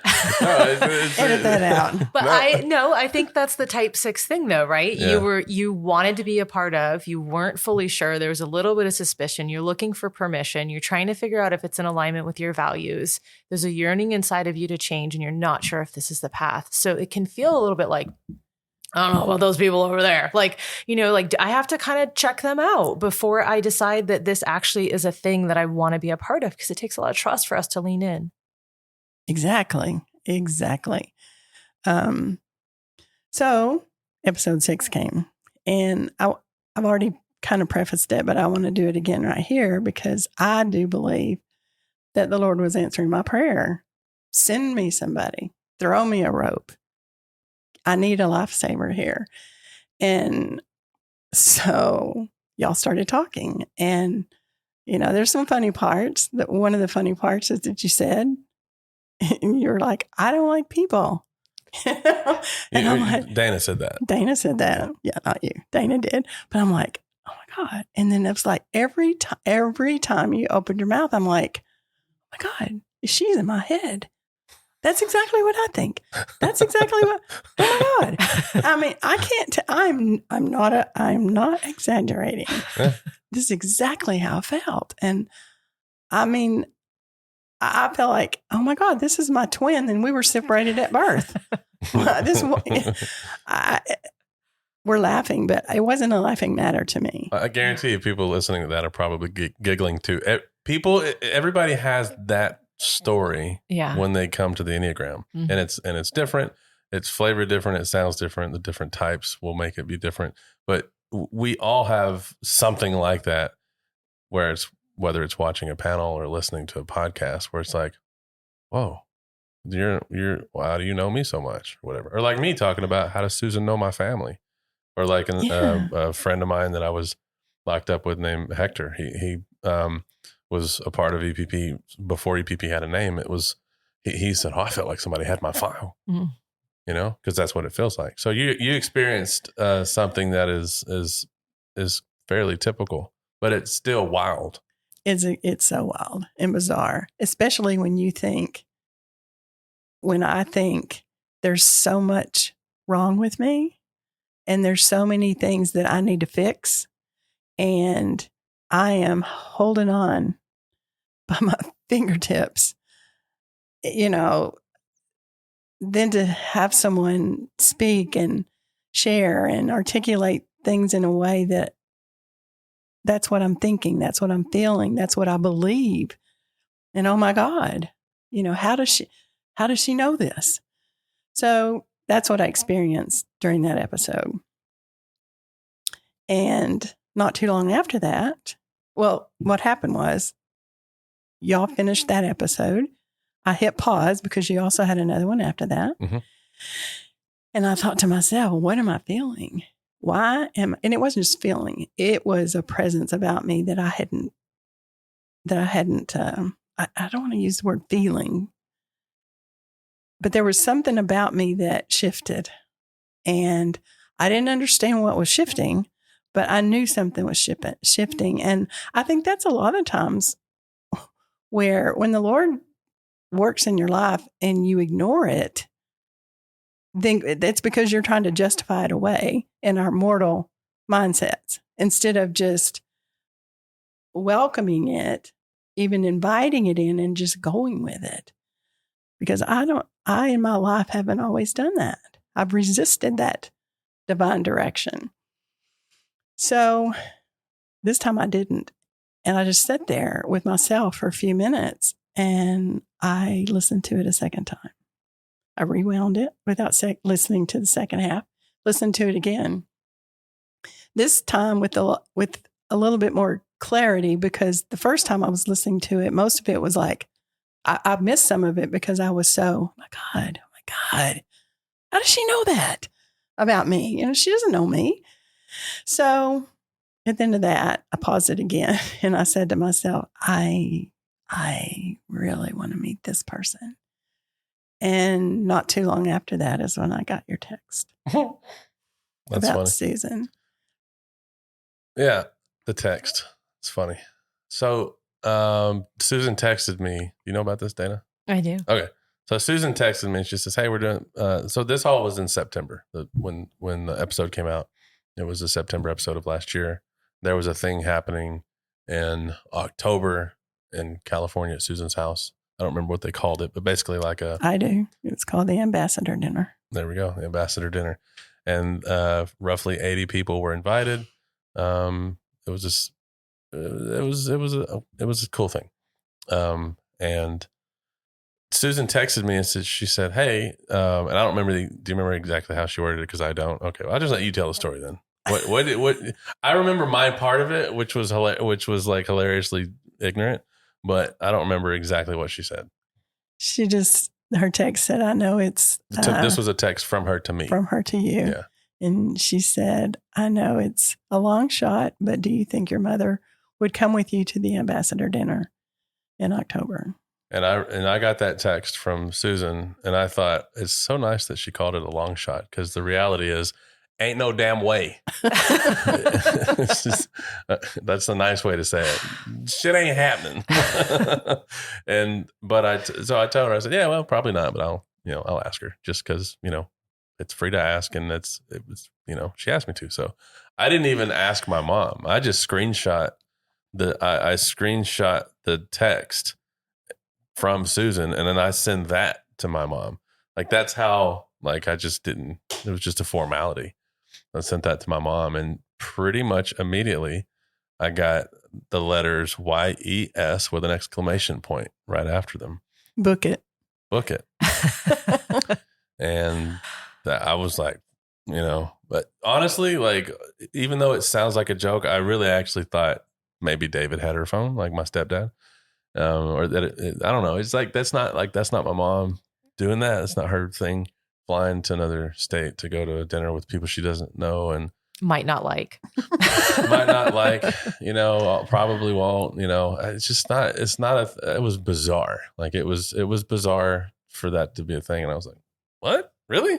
Like, yeah. And then, so that, we worked out the logistics and we flew out together to hang out for the weekend. Basically, the dinner was on a Saturday. We flew out on Friday, visited a little bit, stayed overnight on Friday, did the dinner on Saturday. We flew home on Sunday. So we were out there for a short weekend. And while we were there, what was that like? What did I tell you before we went to the thing? Do you remember any of the like quote unquote warnings that I gave you? You tell me. Well, first of all, you're my mom, and people are going to probably make a big deal that, well, they'd never met you before. Like, just like the fact that you're my mom, people will want to talk to you. Like, that's just reality. Mm-hmm. So that was the big one. And that was the big one. And then there were a few other tiny ones that weren't that big of a deal. Like, people are very friendly, very welcoming. It's not a group that you've really been around before. You get a lot of hugs. Get a lot of, you might question their sincerity because of how loving they really are. And it's all real. It's all legit. And to you, and I might not have said this, but I just believe it. Like, to you, you don't know them, but they totally know you, and they're finally happy to finally see you, meet you, and get to wrap their arms around you and all that stuff. So, and they have, and I still, just being honest, I still don't. I still don't get that completely, because it's so loving and it's so caring. It's done with such care, and unfortunately, I don't even get that with the people that are supposed to love and care. So yeah, it was an experience. And the part about wanting to meet me because of you, I mean, that part was an understatement, because there was a steady diet of, oh my gosh, thank you for having Clay. We love him so much and whatever. And I'm like, oh, I love him too, but why do you? Did you actually ask anybody that? No, I asked you. Going straight to the source. Yeah. Yeah, I did. I mean, it's been laughed at, but honestly, after spending, Friday night, Saturday night with people that I didn't know, who I instantly feel like it's a community that I've never experienced ever. And so you were saying stuff like, oh, I love her. Oh, I met so-and-so. Oh, I love her. I met so-and-so. I love her too. Oh, I love him. And it was like, this is just not language that you typically use. You don't even say, you won't even say, oh, I enjoyed that. I like talking to them. And here you are talking about, oh, I love her. It was a love fest for sure. In fact, so much so that, I got a lot of that love probably because and through you. But when we left the next day and went to the airport, don't you remember what I asked you sitting in the airport? Because I'm perplexed. I'm just dumbstruck by all of it. And that's where the otherworldliness comes from, I guess, because it's sincere, it's authentic. And I've learned that one of our type 6 superpowers are BS detectors. And I didn't. Were you detecting any BS? No. So disappointed. No, I just want to say that. No. So was it concerning? No, it wasn't concerning. It was just, I've never experienced that before. Yeah. So I think anytime we experience things that are foreign, we're always, not every, I'm looking for the, I'm looking for reasoning behind it. Yeah. And that's what made me, and it wasn't just the way they were so wonderful to me. They were articulating their love and care for you. My son, I know I adore you. I know how I feel about you, but they're rivaling my own feelings for my child.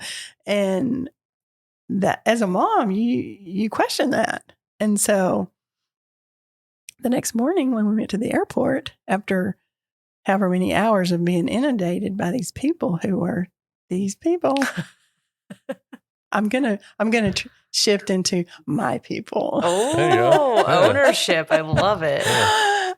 You can go even a step further and say my peeps. My peeps. That's a word we throw around. But sitting in the airport the next day, I'm so perplexed that I just got to ask, and so I did.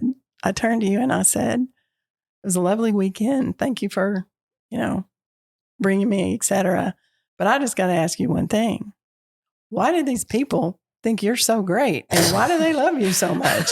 And it wasn't a laughing matter. We didn't laugh when you asked that. It was a genuine question. It was a genuine question for me. I really wanted to know why these people had embraced my son, especially because of not especially because of, but in addition to the fact that he's,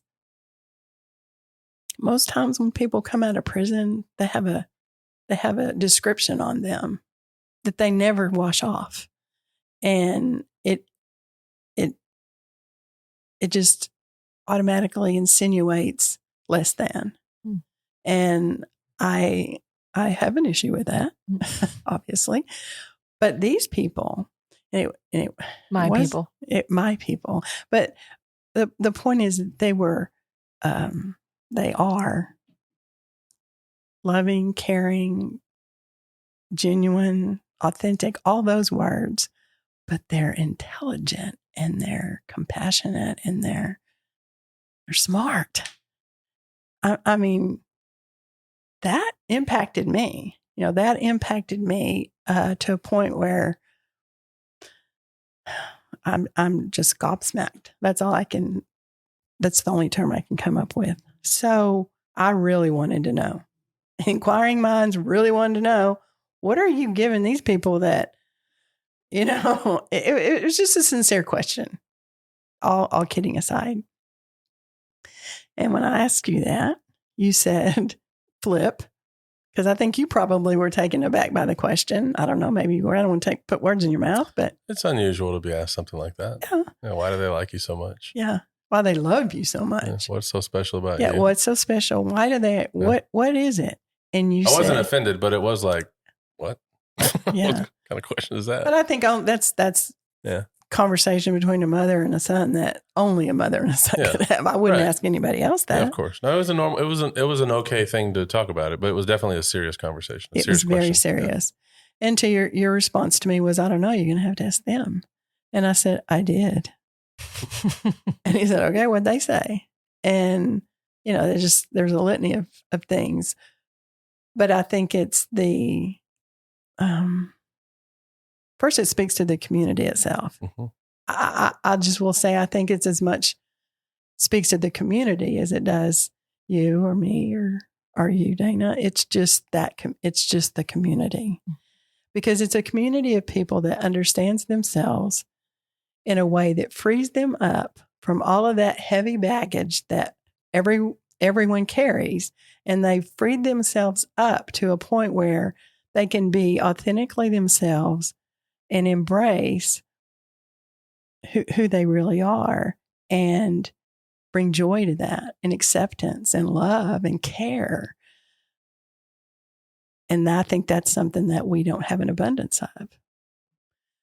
So that was quite the experience. And I can tell you from then till now, we talked about 9P1K. Yeah. And at that moment in time, I'm like, no way, I can't do that. Because I'm not going to talk to somebody else about my feelings. I'm not going to do that. I don't do that.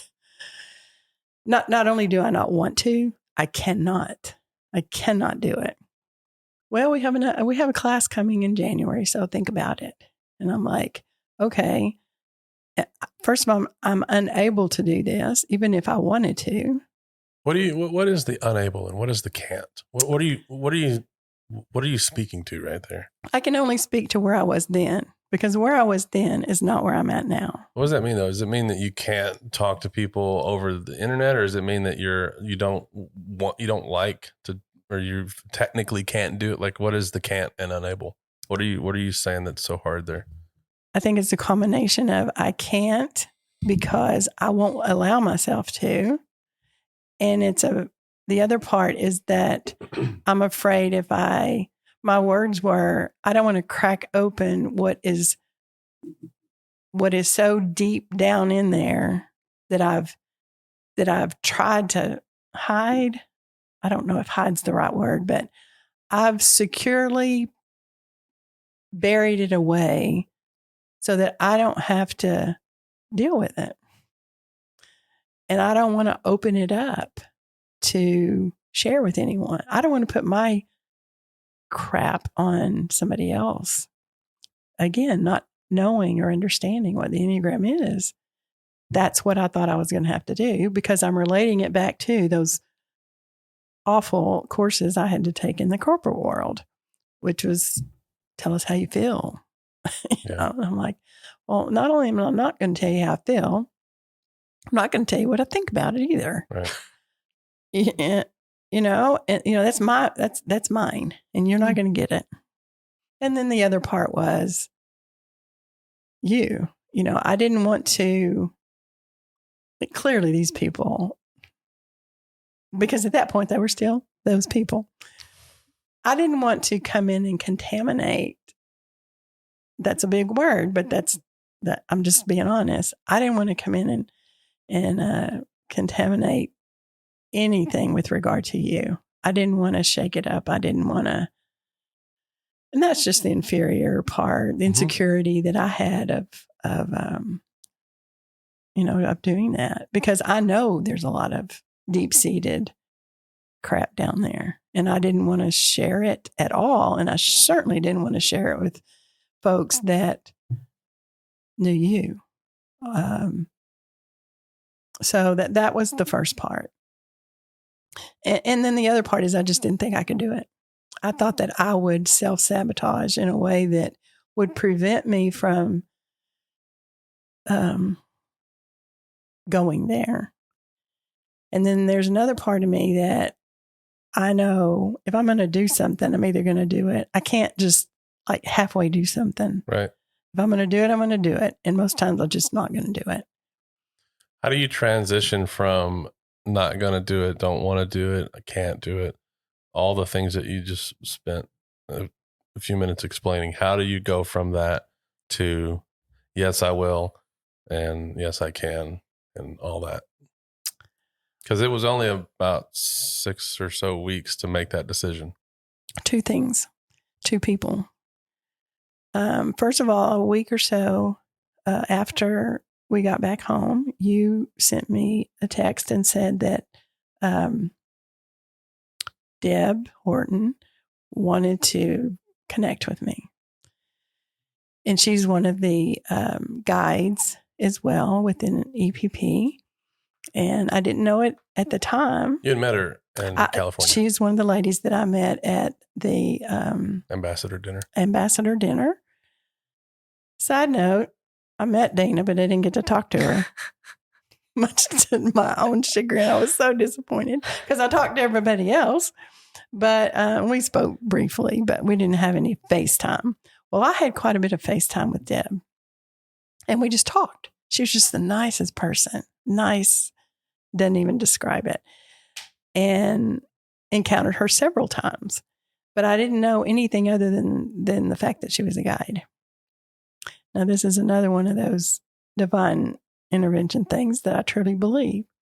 She texted you and asked, I'd like to connect with your mom. Would it be okay to have her contact information? You asked me. I said, absolutely.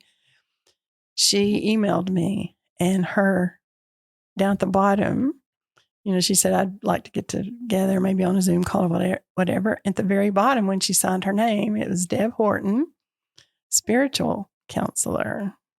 Part of her email automatic signature thing. Right. Yeah. And I was like, oh my God. You just can't. That's not accidental. It's not. There was 80 people there. So the one person, and Phil wasn't there. Right. That night. So the one part, and I don't know but the one person that was there, I just felt like he's the one that followed up. He's the one that created a situation for her to be the one to reach out first. Reach out at all. So we began talking, or we began our Zoom meetings November, and which we have today. November of 2021. 2021. And every other week, we spend an hour or so on the phone, on the Zoom call. And so she really helped me. I didn't move forward on my own. She helped me. And you accepted that and allowed it to happen. I accepted it because there's no way I couldn't not. So you went from I can't do it to I can't not do it. Exactly. And it was through the discussions that we had, but it wasn't just the words. Yeah.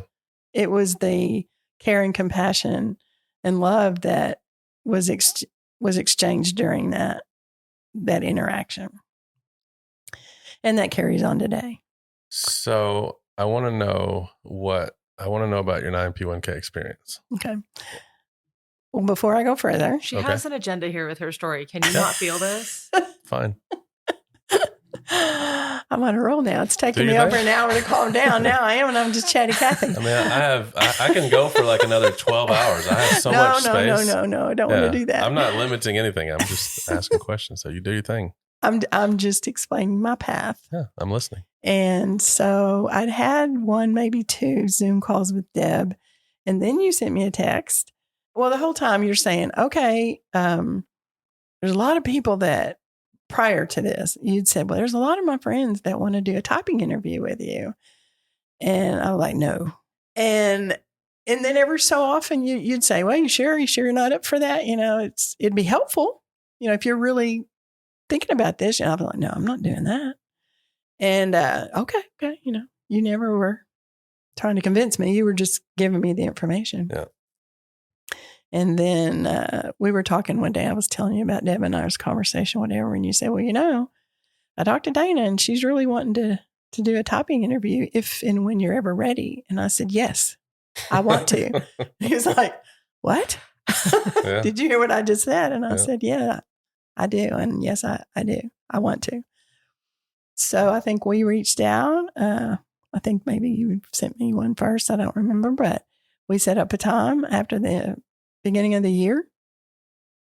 And that was my actual first time to have any FaceTime time face-to-face with you.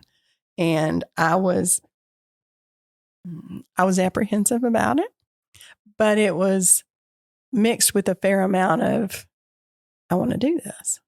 I want to do this.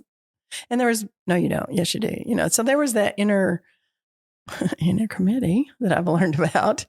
And you're using all this language like I she's know, an Enneagram pro I'm or something. I'm proud of it for the very, very little amount that I do know. It's not little. It's a lot. I'm proud of it. But anyway, quickly, we had our interview and I was nervous for about the first 2 minutes. And then we settled in. And I remember feeling that the whole time that we were talking, I felt so connected. And I already said it earlier, but I truly felt like, this is, we are twins, even though there's 30 years difference in our age. We're twins separated at birth because there's something quite comforting about someone else getting you in a way that no one else does. The little things, the little nuances, the little idiosyncrasies, the little things or the big things that, and you don't even have to speak them. It's like if you're inferring and then they're like, oh yeah. I've never experienced that before. And so of course that's going to create a connection. And so that's when after several of our visits, conversations, it was like, no, it wasn't several. It was like almost immediately. I said, okay, I'm going to do this. I'm going to do this non-P1K thing. Knowing what it was, but I had enough faith in myself now, and of course in you, Dana, to guide me, to lead me hand in hand through it, and it was not disappointing. Actually, the way it turned out, Deb was going to be the guide at first, and for your cohort, for my and teacher, she was going to be my guide. It turned out that things had to change, and Dana stepped in for Deb, and it was one of the most enlightening times for me. Of course, with Dana, but with the dozen or so folks that were in our group, there was just nothing. None of it was what I thought it was going to be, which means that none of it was scary or nerve-wracking or any of those things. And I'm thankful for it. I mean, I'm very grateful for the opportunity to be able to go through it, because I learned so much about myself as well as you too.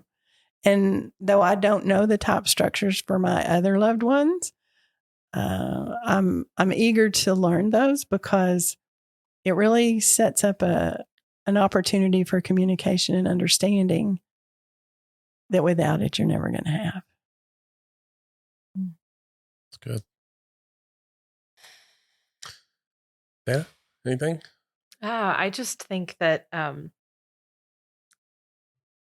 was so pleasantly surprised when you stepped in, and I thought, why now? Like, what magic is happening inside of her that having known Clay for so long, that now is the time that she's listening, that either the call is coming or that she's listening to call. I think I love hearing you talk about it too, because I think as sixes, we so badly want support, and we're so likely to be the first person to thwart it.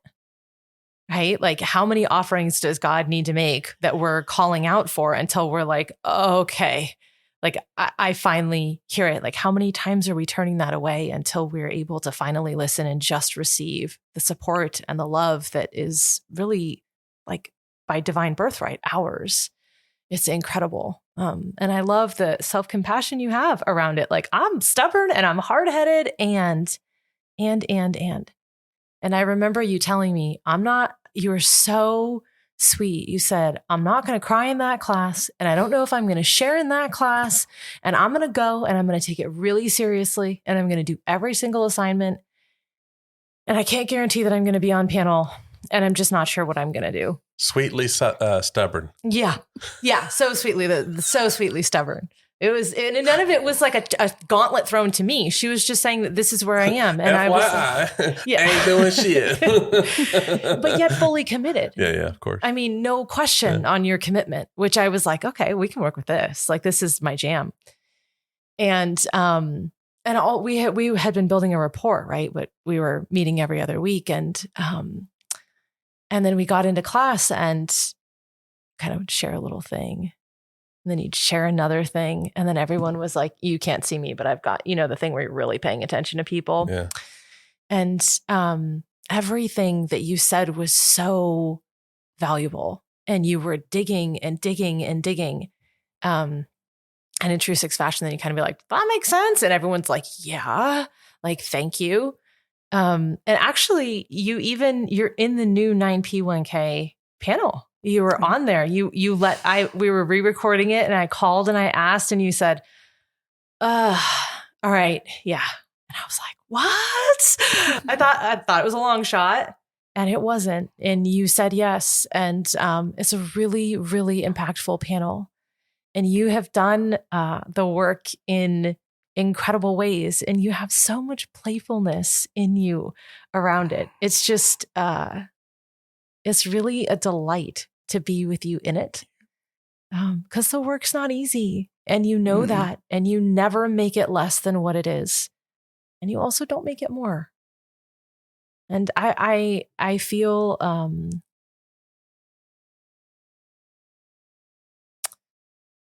so deeply impacted by your commitment and your fortitude and your willingness to go there, even when there are parts of you that don't want to do it. And it's one of the most painful conversations you've ever had. But there's something inside of you that is so deeply committed to you that you just keep showing up. And that's the transformation, right? Like that's how each one of us comes to it. And in so many ways you've come to it. And when you're kind of like, I'm an Enneagram newbie, it makes me giggle, like Clay's giggling. Cause I'm like, damn girl, like you're so much deeper into the work than I think you realize, or that you give yourself credit for. I'm not sure, but you're so deeply into the work and living it in incredible and inspiring ways. Thank you. Thank you so much for that. And I attribute it to understanding the beginning of understanding myself through the top structure that I landed in, that God made me to be. And I remember in one of our classes, we talked about all these things that thwart us and self-sabotage, all the things that are not right. I can just name them off, the things that are not right about me or not good about me, or on and on and on. But what I'm learning is that a lot of those things about me before, I was really slow to say, oh, I like that about me. That's a good thing about me. That was not accepted. It wasn't accepted to say, we talked earlier about you, Clay, about you saying the arrogance or whatever. I mean, you knew. Yeah, of course. Well, for me, that's not me. And for me to come out and say, I like that about myself. I like it that, I can be sweetly stubborn, but there are things about me that because I am, I'm committed and, loyal to a fault. Is that a thing, by the way? Loyal to a fault? Yeah. I mean, we can be loyal to our own detriment. Okay. I'll say that. And I didn't even realize that's what I did. But now that I'm kind of coming around, it's like we can throw shade on just about any characteristic of ourselves that we want to or that we need to. But learning about yourself, learning about yourself in such a structured way and really comprehensive way. The Enneagram is laid out in such a way that I have been able to relate to it, comprehend it, apply it, and then enjoy it. And that is the crux to me of what everybody really could gain from it.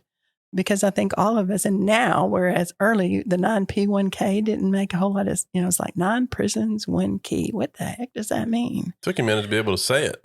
Yeah, I got it backwards a lot. But now it's not just a title. I mean, it truly is. God made us all different. And he wanted it that way. He made it that way. And I'm not like a top 5. I believe, like I said earlier, I have characteristics of a top 5 because I'm in that, I think I go up there a lot in my head is what I mean. But we're all so different, but those differences don't have to be contrary. They don't have to be detrimental to our survival. They can be complementary. They can complement each other. And I think for me, learning about myself, being able to embrace the good stuff, not pay so much attention to the bad stuff, work on it for sure, but just celebrate the good stuff more than the not so good stuff has been a real breakthrough for me. And, I'm looking forward to the next step, which is Path to Freedom. Yeah.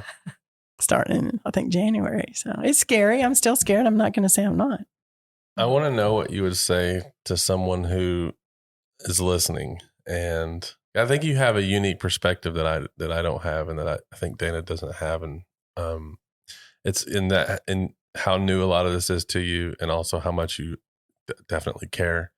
And there is if there is a listener who can hear this, who doesn't know anything about the Enneagram, perhaps they're listening because they're my friend or your friend or a loved one or whatever, and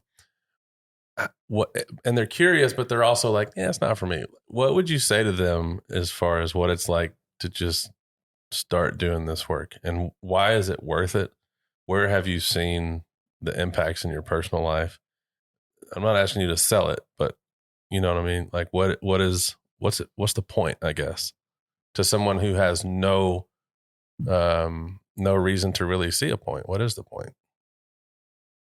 I believe that, well, I don't know anyone that has got it all together and knows all the answers and has an absolutely blissful existence this side of heaven. I just don't think it exists. If you do, good on you. You know, I just don't believe it. And when you get to a point where you have nowhere to go but up, when you look up, there is something extending a hand of help. And that's the Enneagram, because it lays out in pretty good detail about all of our how trauma has affected us from early on.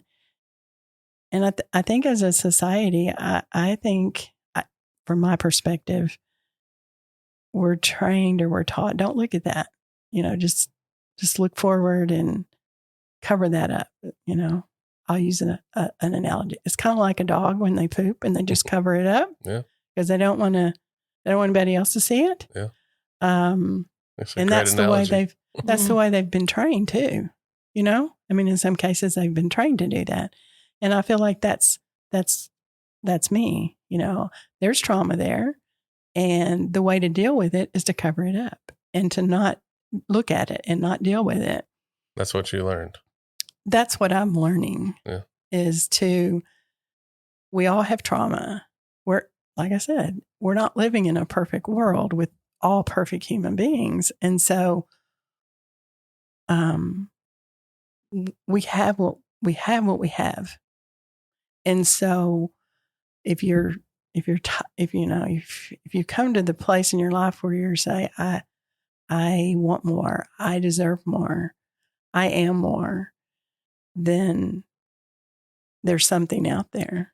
There's something out there to help you get the more that you think you want, need, and deserve. And the last thing I'll say is that I'm thankful now that it's okay to have self-compassion. I'm happy to know that it's okay to think about myself. It's okay to take care of myself. Not in lieu of taking care of everyone else or your loved ones or whatever, but it's not just an okay thing to do, it's a necessary thing to do.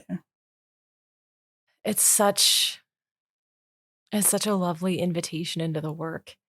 And the thing that can be so hard that I think you were in this space and many of us are, is we don't even necessarily know that there is something better or there is something more, or that we could want or deserve something different than what we have or where we are. So I think the way you speak to it, Sherrie, is also so beautiful because it takes courage to know I'm worth that. And I want more. And there's a possibility that there's something else other than what I'm experiencing now that maybe doesn't feel like it's fitting right anymore. And maybe it never felt like it fit right. And I'm finally onto the fact that this doesn't fucking feel good the way my life is going. And so I just kind of smile inside because you make it sound so easy and so inviting. And I just am kind of want to bask in the trust and the faith that you have in the working. It's just lovely. Thank you. I agree. I want to move to Path to Freedom and talk about the next step, if that's cool. Sure. What are your thoughts on that? What are your expectations? Anything? When does it even start? I don't even know. January of 2023. So you got another couple months. 4 months long. Yeah. It's a little different than 9P1K. I've been told. You have. She's been No, forewarned. I was going to change it. I haven't been told. I've been warned. Yeah. Are you free to say much yeah, about that? Of course. Happy to. So Path to Freedom is, if 9P1K is the entry point for someone who's brand new. And also, Sherrie, you spoke really beautifully about this, that one of the things that's not completely unique to EPP, but is something that EPP is known for is the approach of what's right about you. And being able to lean into this and, of course, acknowledge the things that aren't working, the ways that we're hurting ourselves, self-sabotaging, all of that, not one at the cost of the other. But it's easy to kind of read some of the Enneagram books, especially the older Enneagram books, and be like, I'm just broken and dysfunctional and I should just go kill myself. Like, that's basically what this book is telling me, or what this teacher is saying, or whatever that is. And so it's really hard to do our work from that state. Right? Because most of us are coming to the work thinking we're already broken. So we're looking for hope of like, I get that I'm broken and fucked up. Like, how do I fix this? How do I change? How do I heal? How do I not feel the way I feel anymore on the inside? And so 9 Prisons, 1 Key is just our basic entry point into the 9 types on the Enneagram with panels and then all that good stuff in class and conversation. And Path to Freedom is actually like the expansion of the full curriculum that we teach on the inside. So we're talking trauma, which you beautifully spoke to, Sherrie. We're talking addiction and how we're all addicted to our personalities, and not just our personalities, but many things. We're addicted to TV, to working, to overeating, to undereating, to, you name it, we do it as a society. It's just some of the addictions are, quote, socially acceptable and others are not. We also talk about the laws. We talk about triadic theory. We talk about the defense system, which is like my favorite. So how do we start deconstructing the stuff, the glue that holds our type structure together? And you've spoken about it, in here, Sherrie, and we've had a lot of conversations about it recently, but for type 6, that's projection. All of the stuff that's going on inside of me that then I attribute to all of the things outside of me. And that's not the thing going on inside of me. That's absolutely you. I feel unsafe. Clay, you're the problem, not me. And, so really being able to look at all of these pieces, and it's an invitation into going back to childhood, to looking at these patterns. I mean, we had a conversation last night where you were saying, goodness, like, we see the world through a lens that is so old, right? That's rooted in the things that happened to us in childhood. The part it's not just, type structure, it's our conditioning, it's our attachment, it's all these other pieces that help to make up, it's the nature and the nurture.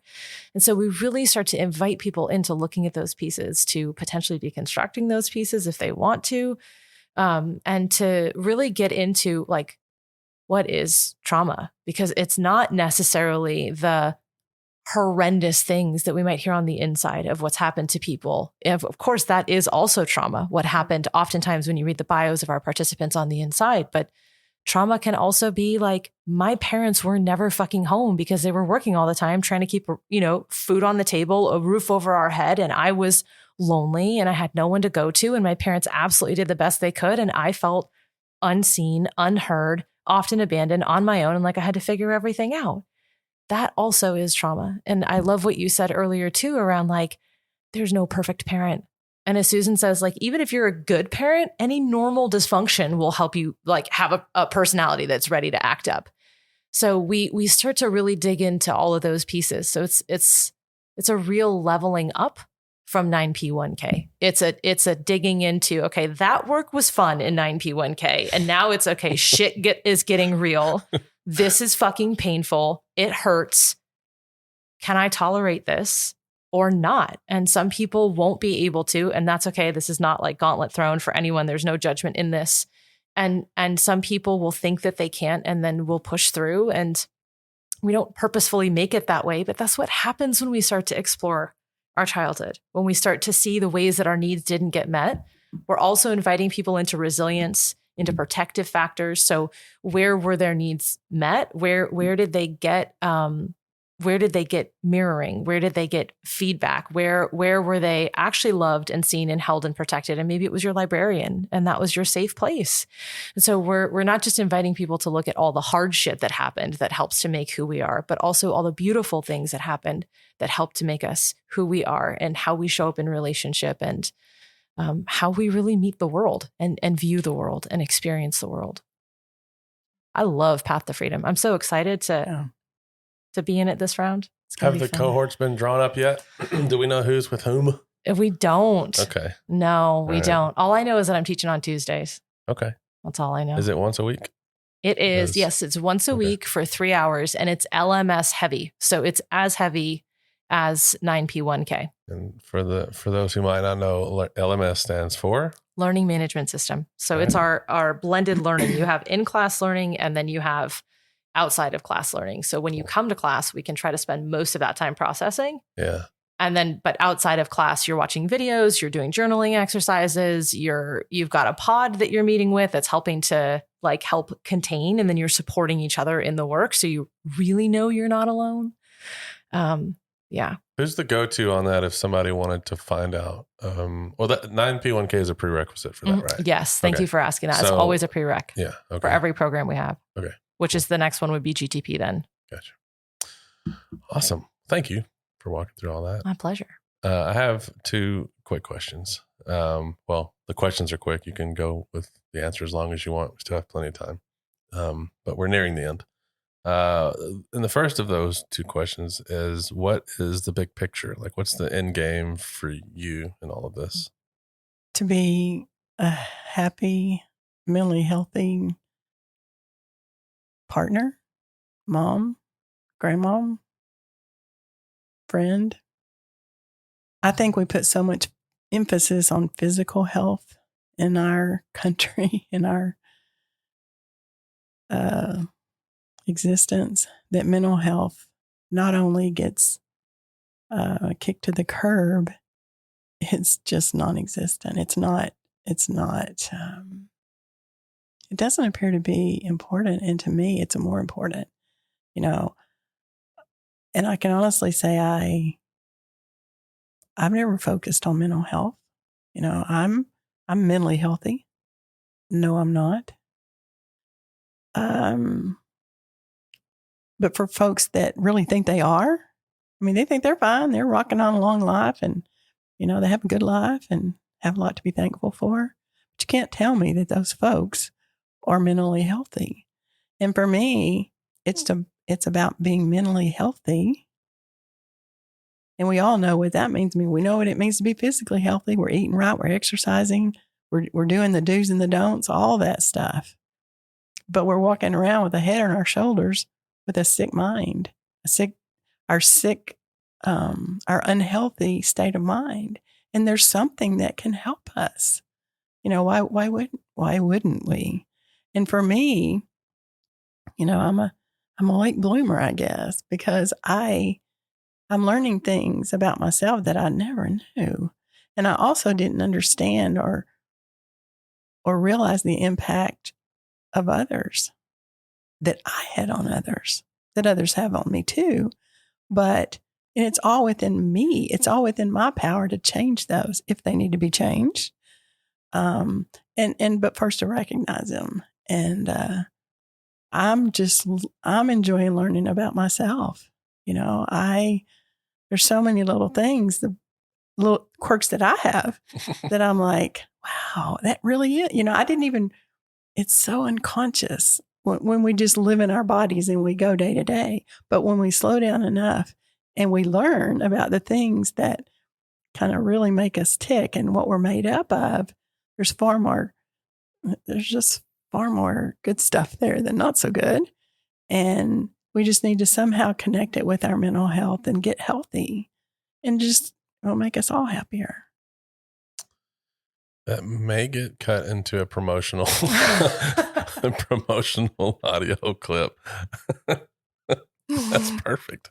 I love that. Thanks. Thank you. Second question I have, it's a little more lighthearted. And I think I hope you're okay with me sharing that before this, you were a little uneasy about sitting down for the podcast. God, that's an understatement. It's not something that a lot of people look forward to. Some people are more comfortable with it than others. And then sometimes people, they go kicking and screaming. But, I won't say that you were that, but I've been asking you for quite a while to do this. And Dana being here in town is the thing that made it possible, I think. I'm not making that up, right? Absolutely. Okay. So thank you, Dana. My pleasure. And we've crossed the 2-hour point. We're done. Yeah. But it doesn't feel like that probably, because once we get going, it's pretty simple. And I know that, but I can say that till I'm blue in the face and you're still going to feel your nerves before we start. But yeah, we're here at the end of it. So I'm just going to ask a nosy question and say, how does it feel? How was it? Where are you right now? I'm good. I mean, I'm not. You did not. I've told you this before. You didn't get your gift of speaking from me because this doesn't come natural for me. But it's the subject matter that is important to me. So it's important. To me, this is important. It's critically important. So I just say it again. How can I not? Anything, Dana, before we wrap up? I think I'm just struck right now, and I've thought about this a lot on and off, and it feels I feel so blessed that you trusted me enough to connect me with your mom, because I know how precious she is to you.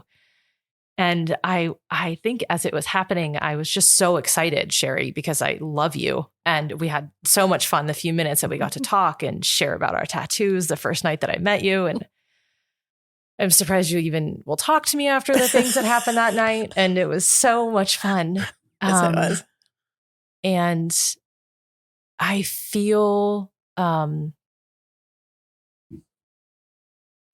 how much you two love each other and respect each other and appreciate each other. And I just feel so honored to be sitting at the table or listening to the conversation.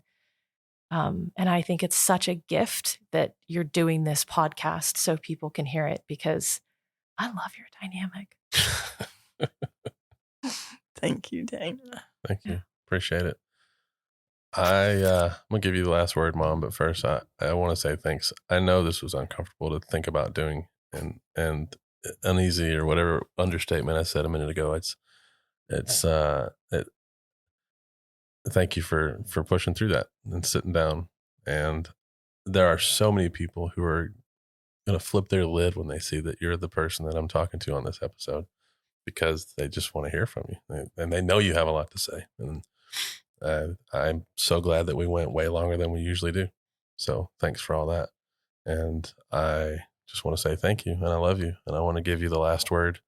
And I'm not going to say anything else other than thanks for sitting down, and feel free to throw in some final words here, whatever you want. The floor is yours. Well, thank you, son. I love you. And thank you, Dana. I love you. The bottom line for me is, well, first of all, I want to say I love to talk to you anytime. It's just been when it's like this that it's a little nerve-wracking. I love when we get the opportunity to just really sit down and talk. So I'm very thankful for that. But for me, this is so important. I kind of tongue-in-cheek say I have more years behind me than I do in front of me. And while it's true, I'm the only one that is in control of what I do or don't do with those remaining years, whether it be many or whether it be few. So because I recognize the fact that I do need to pay attention to my mental health, and I need to do it in a way that those around me, my husband, my children, my friends, etc., they need to get the best part of me. And why would I not? Why would I not? I've been covering it up and sabotaging it And I just don't want to do that anymore. And the path to get there is not easy. I mean, it is littered with, landmines along the way that will blow right up in my face. But when they blow up, it gives me the opportunity to really look at them clear-eyed with clarity and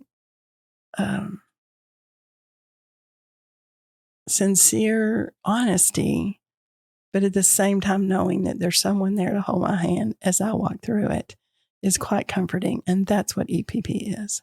That's what the Enneagram Prison Project has done for my son. And that's what it is doing for me. And I'm very thankful for that.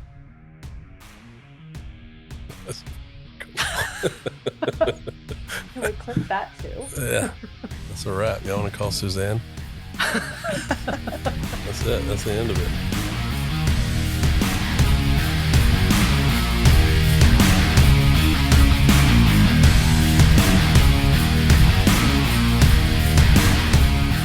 For more information about EPP, please visit EnneagramPrisonProject.org. We appreciate your time and attention today. Stay tuned for future episodes of the podcast, which you can expect on the first Tuesday of every month as we continue to tell the story of the Enneagram Prison Project.